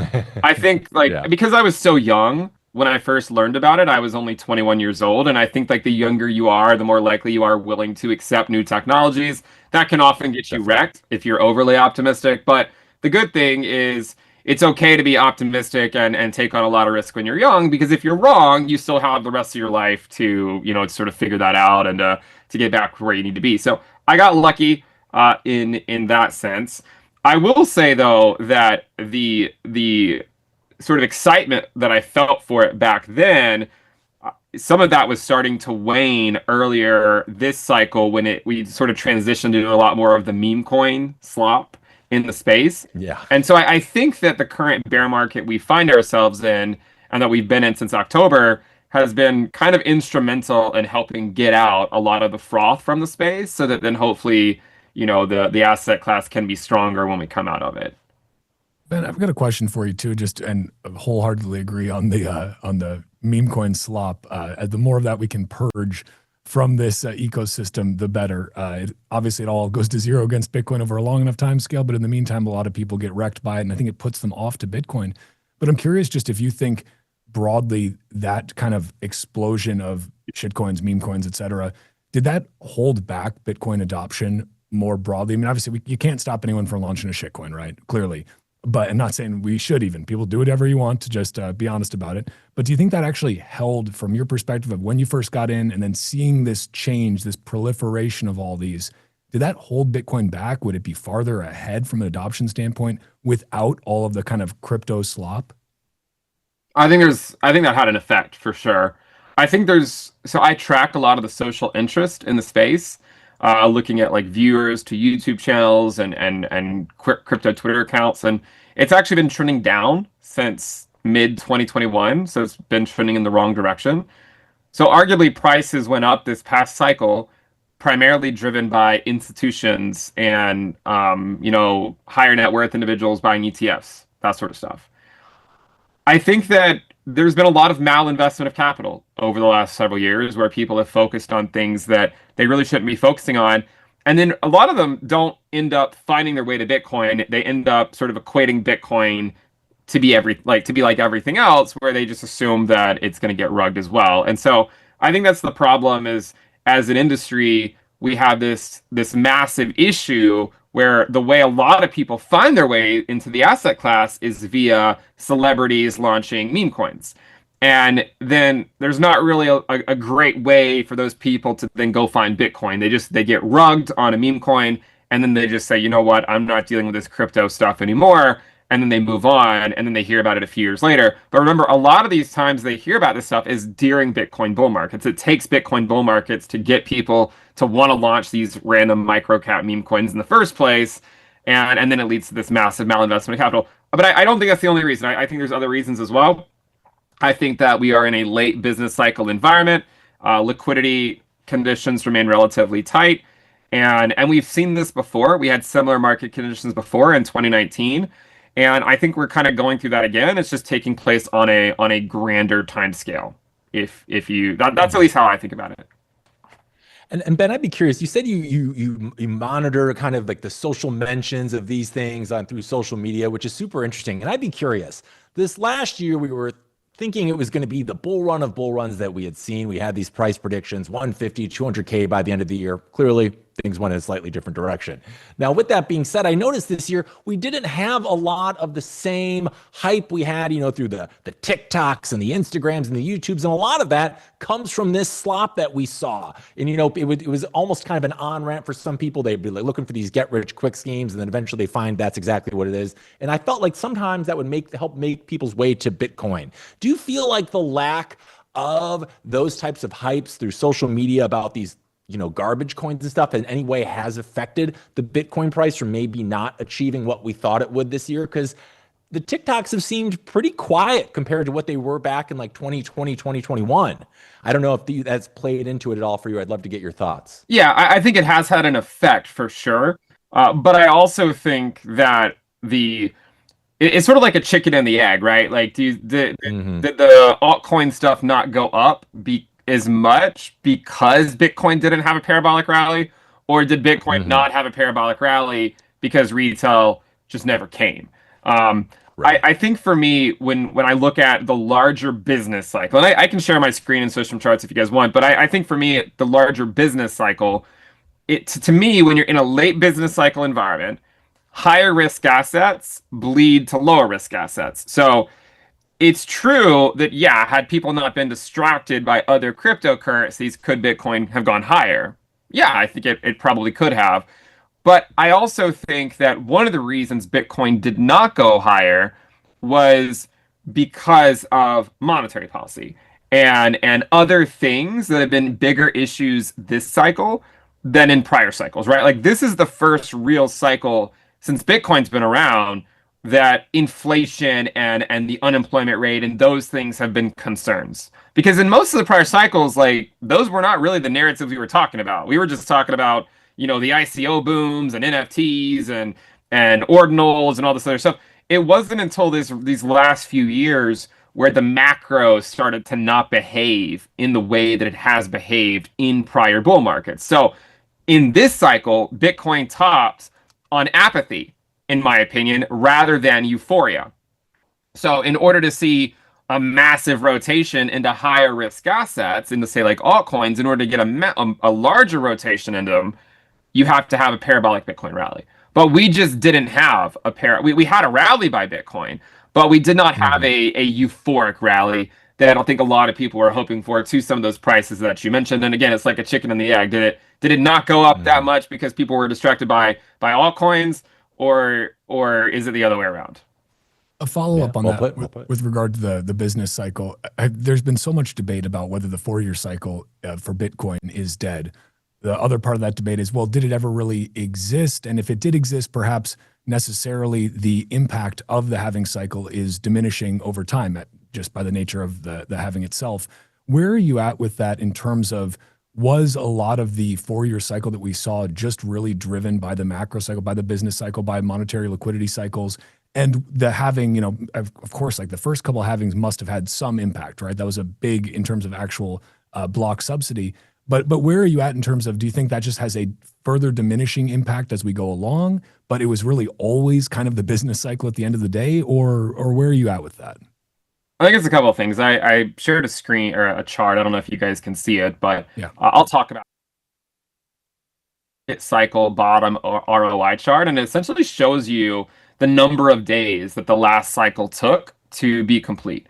And so, for example, the last cycle took 1,062 days in order to top out. The cycle before that one took 1,059 days, and the cycle before that one took 1,068 days. So Bitcoin legitimately topped when it always tops in the 4-year cycle. It topped in the 4th quarter of the post-halving year, which is when it always tops.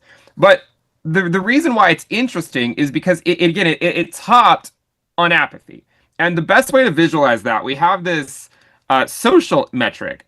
And so you can see that the social interest, this orange line, has been trending down since 2021. And so when you look at Bitcoin color-coded by the social interest, you can see that we topped on more of an apathetic, right? Like we topped because people just don't care, like no one really cares as much right now. And I was thinking, like, this has never happened before at the end of a 4-year cycle. Because at the end of prior 4-year cycles, like 2021, I'm sure you guys remember that, and 2017, there was euphoria, right? Bitcoin was going absolutely parabolic, and everyone was talking about it. The only time in history that we had a top like this one was in 2019. And what's interesting is that in 2019, Bitcoin topped 2 months before quantitative tightening ended, just like this time, right? In 2019, Bitcoin topped in June, QT ended in August. And this time Bitcoin topped in October and QT ended in December. It's a really similar macro piece, but the reason why a lot of people think the 4-year cycle failed is because there wasn't a rotation in altcoins. What I'm saying is that the 4-year cycle actually played out within the context of what we saw in the 2019 cycle. That doesn't mean we won't eventually have another euphoric rally. It just means that this downturn we had after the non-euphoric top in 2019 is now occurring, but it happens to line up with the 2026 bear market. So it's hard to know if it's just a coincidence or not, but the 4-year cycle ends up winning again, even though it feels different. So, Ben, I'm so glad you brought this up when we're talking about the 4-year cycle, because, the last year and a half or so, we've seen some huge changes in the Bitcoin space. Obviously, we've had the Bitcoin ETFs. We've seen institutional custody grow. Corporate treasury adoption has expanded dramatically over the last few years. So how much do you think has really changed in terms of Bitcoin's market structure compared to some of these previous cycles? Because you said the timing seems to be consistent, but it does feel like the foundational, like where we are right now in Bitcoin's journey, seems so different than any of those previous cycles. It does. It feels like that. But what's fascinating is if you look at the year-to-date ROI of Bitcoin in the midterm year, right? So if we just look at where Bitcoin opened up this year and look at where it is today, we're currently about 20% down from the highs, right? Now, if you look at the average of prior midterm years, look at that. Like we're actually tracking it almost perfectly. We got a little bit of a rally at the beginning of the year. We then dropped into February. We traded sideways. We rallied a little bit in March, and now the market is relatively boring. And I can add one standard deviation onto that just so we can kind of see what bounds Bitcoin is normally in. But Bitcoin is actually trading kind of where it always is in midterm years with respect to the yearly open. Where it is somewhat different is because we topped on apathy, the drop that we got at the end of the post-halving year wasn't as significant of a drop, right? So in 2017, Bitcoin dropped 70% relatively quickly. But that was also because it ran from 1,000 to 20,000 in the span of a year. This time, it more so seems we just kind of quietly transitioned into a bear market. So while it feels different and it feels like, you know, the midterm year is playing out in a different way, in fact, it's tracking what we have seen in prior midterm years. And we can look at individual midterm years, look at 2014 and 2018 and 2022. And you can see that this is kind of what they do, right? They kind of bounce around, but then they generally trend lower into February, bounce into March, and then they tend to go lower as we get into like April, going into the summer months. So it feels different, but when I look at the chart, the data suggests that it's actually kind of similar. Well, let me follow up with that too, and just kind of in terms of where we go next, because you know I'm not much of a chart guru or anything like that. You know, I like to look at the old monthly chart, and that's about as deep as I go usually. But you know, on the monthly side of things, we saw 5 consecutive red candle months here for the last 5 months. We're starting this month up a little bit green.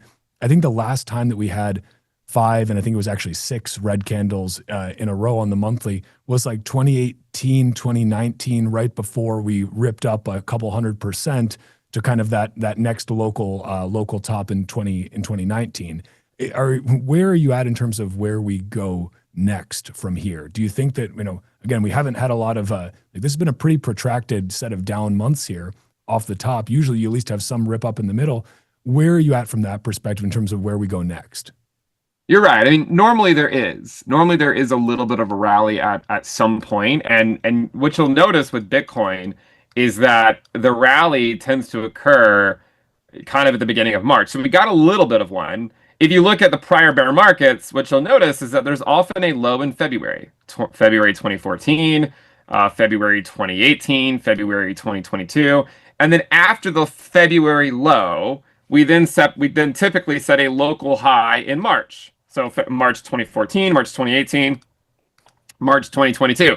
So that is playing out how it always does. And then what typically happens after that is then weakness into April and May. Now, I don't know exactly how low we're going to go, but what I will say is there's several different indicators we can look at to get some idea. If you look at Bitcoin's price, one of the things you'll notice, there's this on-chain metric called the balance price. Now, historically, Bitcoin in bear markets bottoms below the balance price. You can see that it bottomed below the balance price in 2011. It bottomed below it in 2015, and after the 2014 bear market, and it bottomed, you know, below it in 2018, and even in 2020. That's where it bottomed, right? It went right down to that balance price, and in 2022, same thing. So now the balance price is currently around 40K. Okay. Now, what's interesting about 40K is that while that would feel bad, right? Like that wouldn't feel good, it still would represent diminishing losses from one cycle to another. So if you think about the drawdowns we have, the first cycle was about a 94% drop. The second cycle was about an 87% drop. The third one was about an 84% drop. And then we dropped about 77% in the last bear market. So I've thought that about a 70% drop plus or minus 4% makes sense to me. So somewhere between like a 66 to 74% drop from the highs makes sense. And keep in mind, we've already dropped 53%, right? So we've already dropped a decent amount. To me, something like that makes sense. And then one of the charts that I think is really instrumental in helping people kind of visualize the business cycle is the percentage of supply in profit and loss. And it's very aesthetically pleasing to look at, right? Like you can clearly see each market cycle on this chart just by looking at this. But every prior low by Bitcoin occurred after these two metrics crossed, and they got pretty close to crossing. They haven't crossed yet. So I think later this year, if Bitcoin is trading by the balance price, if we've seen the supply and profit and loss cross, then at that point it might make more sense to start turning macro bullish, and then assuming if the 4-year cycle is still intact, because again, a lot of people thought it wasn't, right? But here's the thing. If the 4-year cycle is intact, then it means the low tends to occur sometime in the midterm year when people give up. And so that's what I'll be looking for later this year. Let me follow up with that too.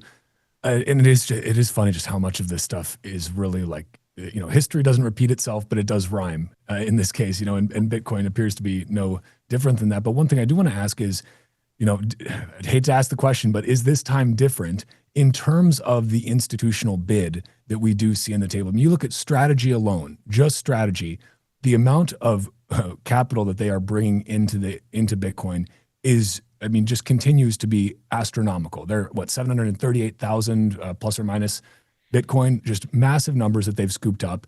We also have the ETFs, which obviously represent a different sort of investor getting exposure to Bitcoin. And from the data that I've seen from the likes of, Eric Balkunas, those institutional investors who are getting exposure through IBIT or through one of the other ETF products, they've actually been a little bit more diamond-handed than a lot of the spot Bitcoin holders. They sold off less during the downturn than others did. So I'm curious if you think the institutional bid changes the paradigm at all, or does that just basically mean, okay, sure, maybe it's on the the plus or minus in terms of how low it goes is a little bit less, but we still get a little bit of a drawdown. Maybe 58K gang prophecy is fulfilled again. We go right to 58K. That's the bottom.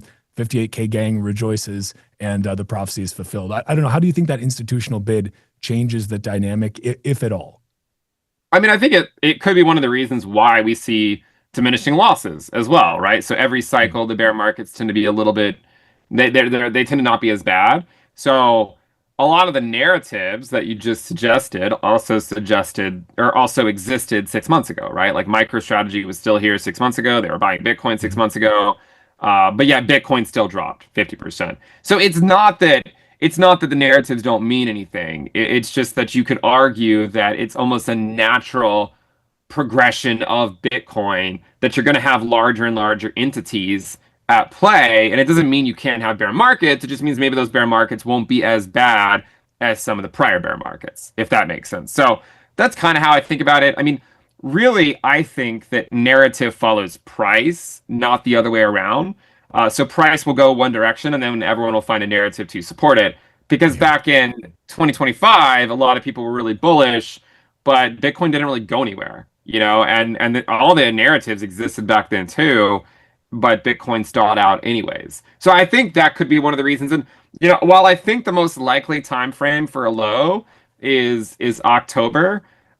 It could come earlier. I'm open-minded to it occurring potentially as early as May as well, depending on just how things play out between now and then. Like if some of these metrics end up kind of firing off the bottom signal, then it probably would be a mistake to stay bearish. But for now, it still seems like there's some reason to believe that price could go lower as the year goes on with some counter trend rallies. And we're in a counter trend rally. Like Bitcoin, the first one was from 80K to 98K, right? We had that one, a few months ago. Now we're in the counter trend rally from 60K, to wherever it tops, right? I think it's already gone to 74K. So you could argue we've been in one. They've just been relatively lackluster. And I think because there was not a new influx of new retail investors after the last top, people are just kind of getting frustrated and they feel like they missed out on a cycle. Because the reality is while Bitcoin did well, Bitcoin went up 8x last cycle. Let's be real. 8x is a great move in 3 years. Most assets don't do that. The problem is, unfortunately, in crypto, a lot of people are not actually invested in Bitcoin, right? They're invested in other things. And then those other things that they thought were going to outperform Bitcoin never actually did. Mm-hmm. Yeah, I feel bad for all those guys who didn't invest in Bitcoin. I don't. But we're going to take a quick break here, guys, because when we're back, we're going to be sticking here with Ben and Walker, and we're going to be talking more about some of these narratives of the 2026 year in Bitcoin. So stay tuned. We'll be right back after this quick commercial break.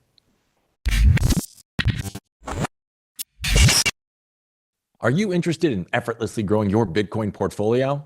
I sure am. And the Bitcoin credit card by Gemini earns you Bitcoin back on every purchase. You can use it like any credit card. Buy lunch, gas, or your weekly groceries, and you'll earn up to 4% back instantly in Bitcoin or one of over 50 other cryptos straight to your account. All that with no annual fee, and right now, you can grab a $200 Bitcoin welcome bonus. It's the easiest way to start building your Bitcoin stack. Just go to Gemini.com to learn more.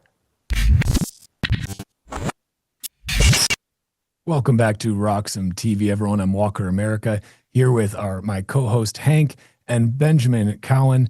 Ben, I want to ask you here, as right now we're looking at this Bitcoin, 70,399 infinitely printable Federal Reserve notes per coin. We were talking a bit just about the how narrative tends to follow price here.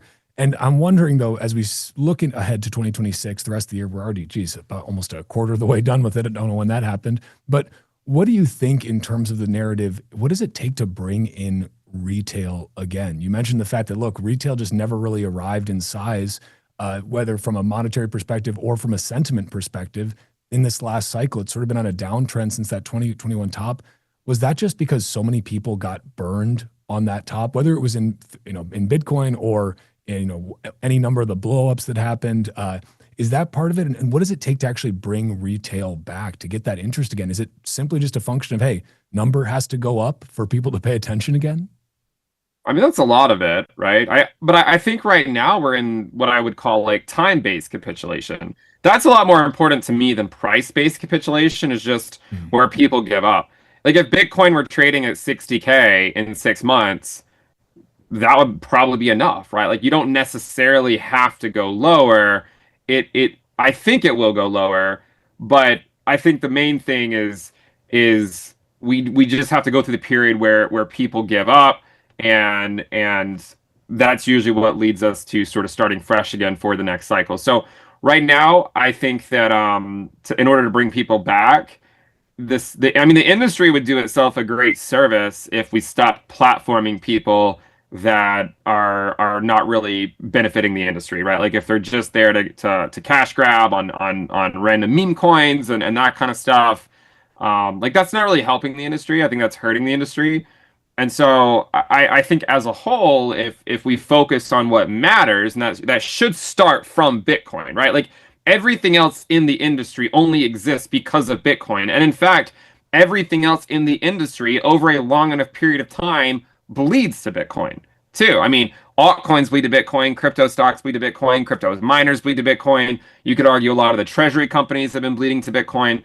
This is just the way it goes. Is the underlying asset is what we should focus on as an industry, rather than all the meme coin slop that has been generated. So I think that would go a long way. And then I think the other thing that would help would be if sort of the macro environment improved, right? Like I think lower interest rates would help. We did see the end of quantitative tightening recently, so that should help. But last cycle kind of gave us a glimpse into that. It helps, but there's a lag effect on it, right? Like it can take, a year or so after QT ends to really get people interested. So I do think that interest rates are high. If you look at the Fed funds rate relative to the 2-year yield, we are still in restrictive territory. And I'm using the 2-year yield as an approximation for the neutral rate. And when you look at in 2019, we also saw relatively lackluster retail interest when we were in restrictive territory. So I just think the economic times they've been kind of difficult for a lot of people. And once we get past that window, as uncertainty starts to come down, I think people might be interested once again. But the reality is people aren't as interested in risky assets if they're struggling to pay their grocery bill, because their grocery bill went from like $150 to $300 over a few years, with those. And the reason is because, again, they're never going to stop printing money. My guess is what'll eventually bring people back is I think there will likely be some type of crisis at some point. I don't know if it's going to be related to oil or something else.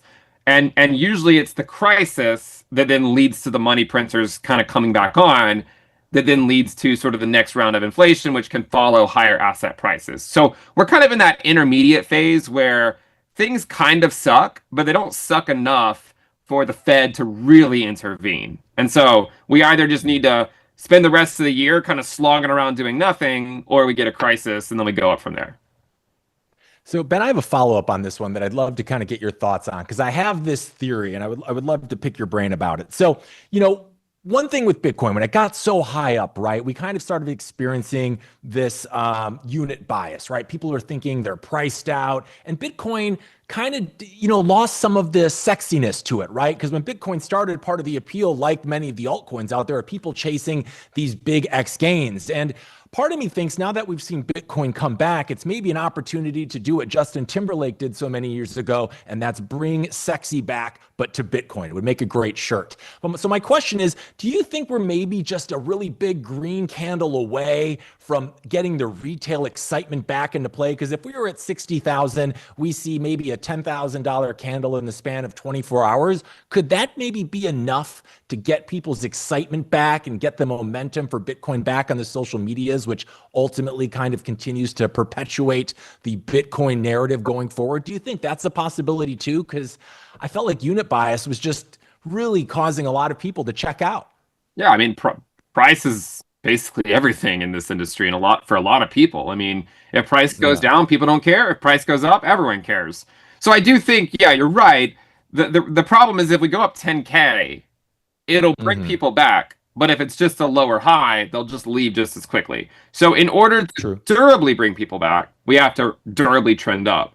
And I think we will durably trend up. I think it's not happening this quickly in the midterm year. I think we're still going to have to kind of sloth around at some of these lower valuations for a little while before that comes back. I do think that phase will come back. I think it's going to take some time to get there. And my guess is that we don't really start to see social interest start ticking back up until probably next year.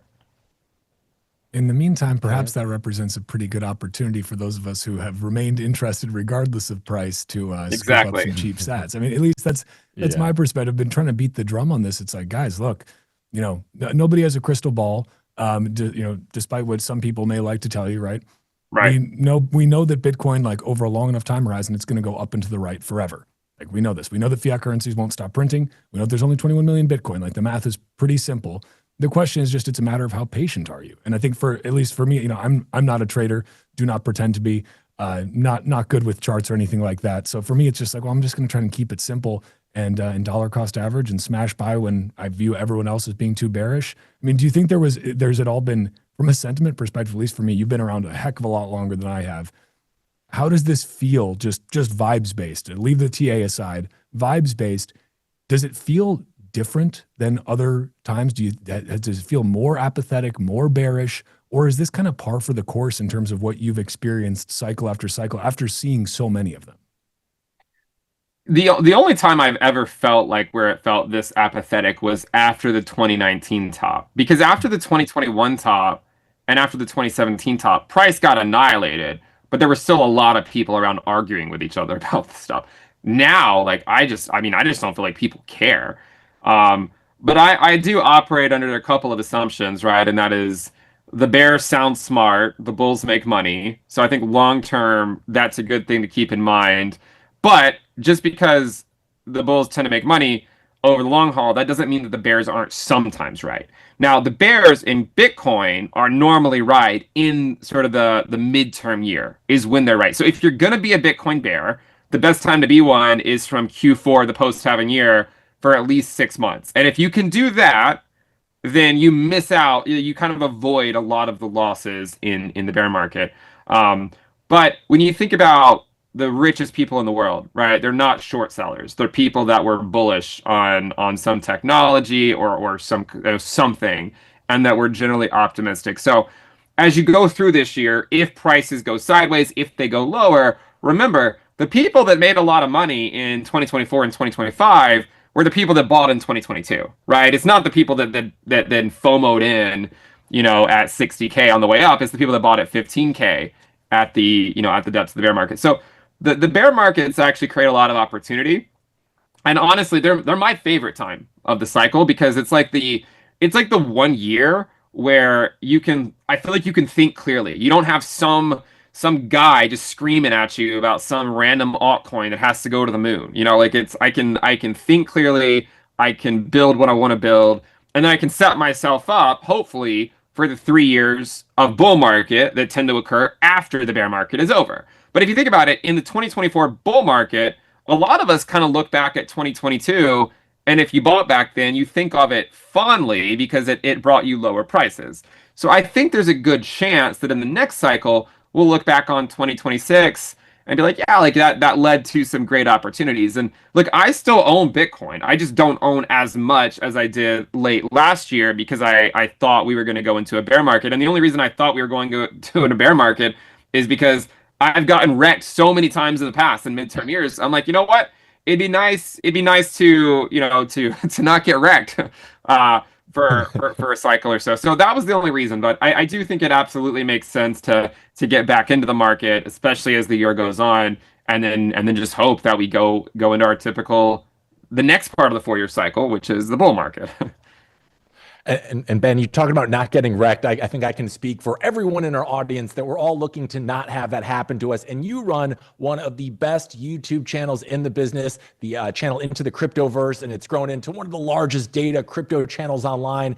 People are looking for answers about what to expect next. What can people expect from your channel if they haven't had a chance to visit before? I took a look at it. I thought it was very neat, maybe a little technical for my taste, but very informational. What can they expect when they check out your YouTube channel? Yeah, I mean, we try to basically just integrate the larger macro business cycle into the 4-year Bitcoin cycle and just kind of understand what assets are going to do well each and every year, right? So like this year, what I've fallen to in prior years is when we go into a crypto bear market, I just kind of twiddle my thumbs and I'm like, all right, what do I do for a year? Like I will just do whatever. But then this year, I decided, you know what, I'm going to make sure I have positions in other asset classes that tend to do well in the midterm years. And so one of those was energy, right? And the reason why I picked energy was because if you look at all prior late business cycle environments, energy is the last thing to top. And look, I mean, we just saw oil spike over 100, and a lot of the energy sector has gone absolutely parabolic the last few months. So I think as I've gotten older, I've sort of realized, all right, like, it's definitely okay to be diversified a little bit, especially in midterm years. That way, if you think about it, even if you don't have like like my background is nuclear engineering, so I have this bias towards being bullish on nuclear, being bullish on just like energy sector in general, because I don't think our energy demands will ever stop growing, especially with AI. Our energy demands are only ever going to grow over the long haul. So I thought, you know what? This time I will look into some other asset classes, make sure I get exposure into other things. That way I have even more money to buy Bitcoin, if Bitcoin goes into a bear market. So the thing that I've learned and the thing that I try to talk about on my channel is don't hate the part of the cycle that you're in. Just learn to enjoy each phase of the market cycle. Because if you're an investor and you invest for, say, 50 years, you're going to go through like 10 bear markets, maybe, 7 to 10 bear markets in your lifetime. I've already gone through 2 or 3. So it's only normal, it's only natural. So I think the best thing to do is look at the data, respect what it's telling you, and enjoy each phase of the cycle. Because what usually I find is after a phase is over, I look back on it and I'm like, gosh, I really wish I had enjoyed that phase more, rather than like worrying about it so much. So just enjoy it. And then on my channel, we talk about where we are, what are the most likely outcomes. But listen, as you said earlier, no one has a crystal ball, including and especially me, right? Like I do not have a crystal ball. And one of the things you learn about when you do a PhD is like the more you learn about a topic, the more you realize you don't know, right? Like you just feel like you're clueless because you see everyone else who is so much smarter and like so doing all these really incredible things, and you're like, wow, like who am I?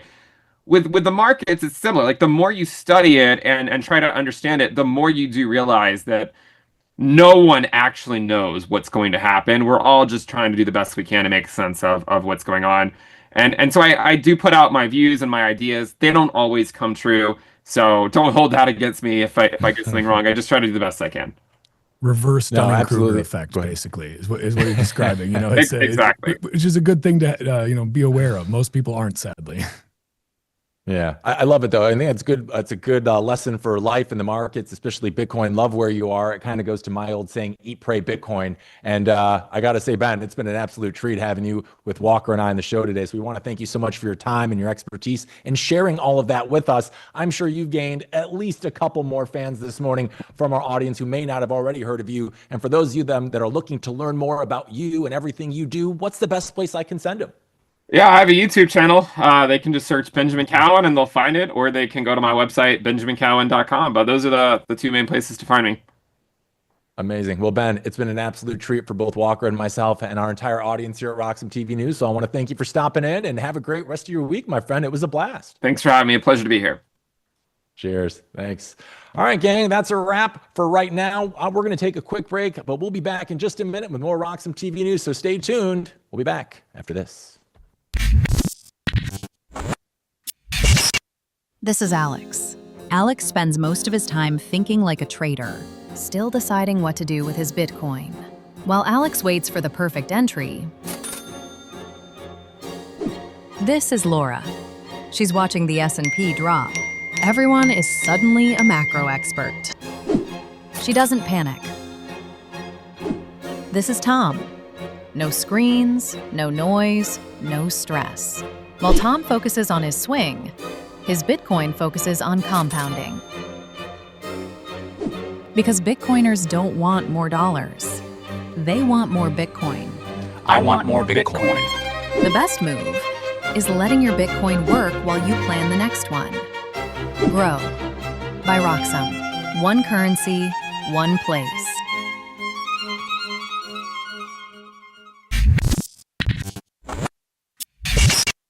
Welcome back to RoxomTV News. I'm here with Walker America. And Walker, I got good news and I got bad news from my friend. The bad news is your time on our show today is up, so I'm going to let you go and do your thing and enjoy the rest of your Thursday. But the good news is you'll be back tomorrow and we get to do it all over again, buddy. So thanks for dropping in as always. Always fun co-hosting with you. Looking forward to it, Hank. I'll see you tomorrow. Enjoy the rest of the show. See you tomorrow, buddy. Well, Walker may be gone, but we got one more story on tap for you this morning, gang, as our parent company, Roxom, a Bitcoin-denominated capital markets exchange, has announced the listing of STRC, the perpetual preferred stock issued by Strategy. Here's the twist. On Roxom, the dividend isn't paid in US dollars. It's paid directly in Bitcoin. STRC currently carries an annualized dividend yield of about 11.5% paid monthly, and investors who purchase shares on Roxom before March 13th will receive their first Bitcoin settled dividend on March 31st. Strategy, the company with the largest corporate Bitcoin treasury in the world at over 738,000 BTC, still issues the dividend, but Roxom Infrastructure converts it and settles the payment natively into Bitcoin. What Roxom is trying to build here is a capital market where assets, dividends, and investment returns are measured directly in Bitcoin instead of constantly converting back into dollars. If that model starts catching on, it would mark a pretty meaningful shift toward financial infrastructure that runs natively on Bitcoin rather than simply using it as another speculative asset. Now, joining me to talk about this huge development at Roxom, Roxom's CTO, and one of my buddies, Nick D'Amico, everybody. Nick, welcome to the show. How are you? Great to see you. Hi, Hank. Thank you very much for having me, and great to be here. Good to see you too.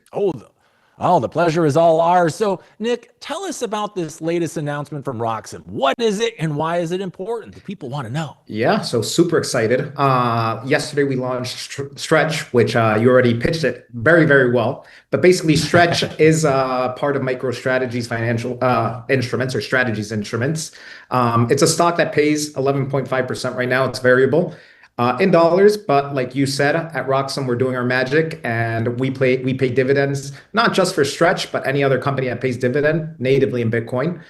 So the idea is to keep buying and keep stacking more sats. I love that. And tell me this, I can get Stretch if I want to go on the stock market. Why would it be different, or what's the advantage of going through Roxom? Absolutely. So I'm going to give you guys a little sneak peek, but we'll talk about that in a bit.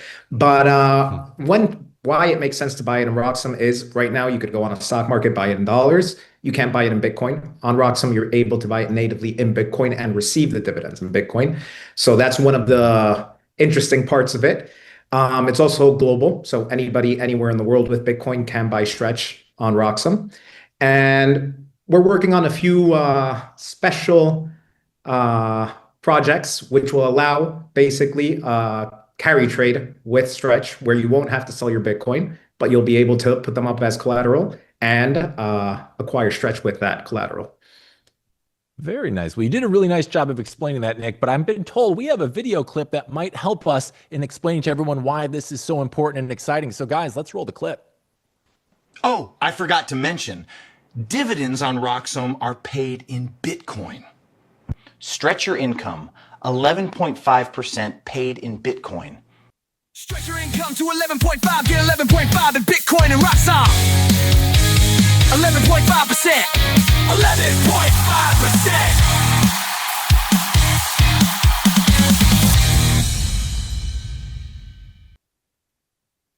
Nick, first of all, I want to say that's a pretty awesome commercial. And also, how did you guys get Tom DeLonge, the lead singer of Blink 182, to star in it? That was a nice so we got a little time machine and a lot of contacts and a little bit of AI, a little bit, not too much. No, very cool and very exciting. Now, correct me if I'm wrong, but I believe I was looking on the Roxom X page yesterday, and I believe this most recent Roxom development was even Michael Saylor approved. Am I remembering this correctly? Absolutely, not just approved, but retweeted. Wow. We are very, very strong Bitcoin maxis, and the idea is to maximize Bitcoin as much as possible, to get it in as many hands as possible, and as much adoption as possible. So for investors, it makes sense. It's a high yield return instrument. And I think most people using Roxom and most people watching us right now are interested in stacking more Bitcoin and not more dollars. So buying it on the traditional stock market doesn't make too much sense if it's not as efficient as doing it on Roxom. So you get to skip a few steps on Roxom. Now, I'm sure we have a lot of people in the audience whose interest has been piqued by this latest development at Roxom. So if they wanted to learn more, do they just go to Roxom.com, or is there something else they should be doing to get all the info so they can check out this amazing offering from the team at Roxom? Absolutely. They could go on Roxom.com, follow us on X. We also have a Telegram group. I'll even give out my email here, nick@roxom.com. So if anybody wants to send us an email, any ideas, any feedback, more than welcome to get it. So there's tons of ways to reach us. Just reach out, ask any questions, any suggestions, and any feedback is very appreciated.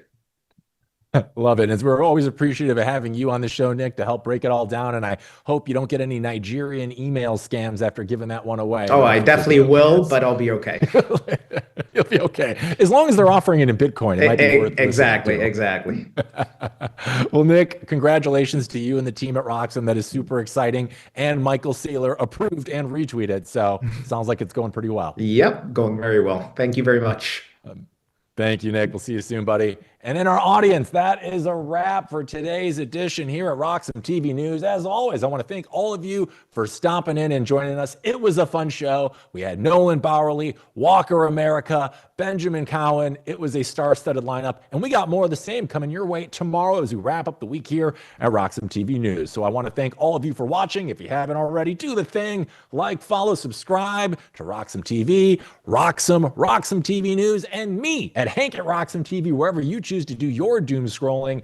And we will be back tomorrow, same time, 8 a.m., same place here at Roxom TV to break it all down. So thanks for watching, and I will see you boys and girls on Friday. Have a good one, everyone.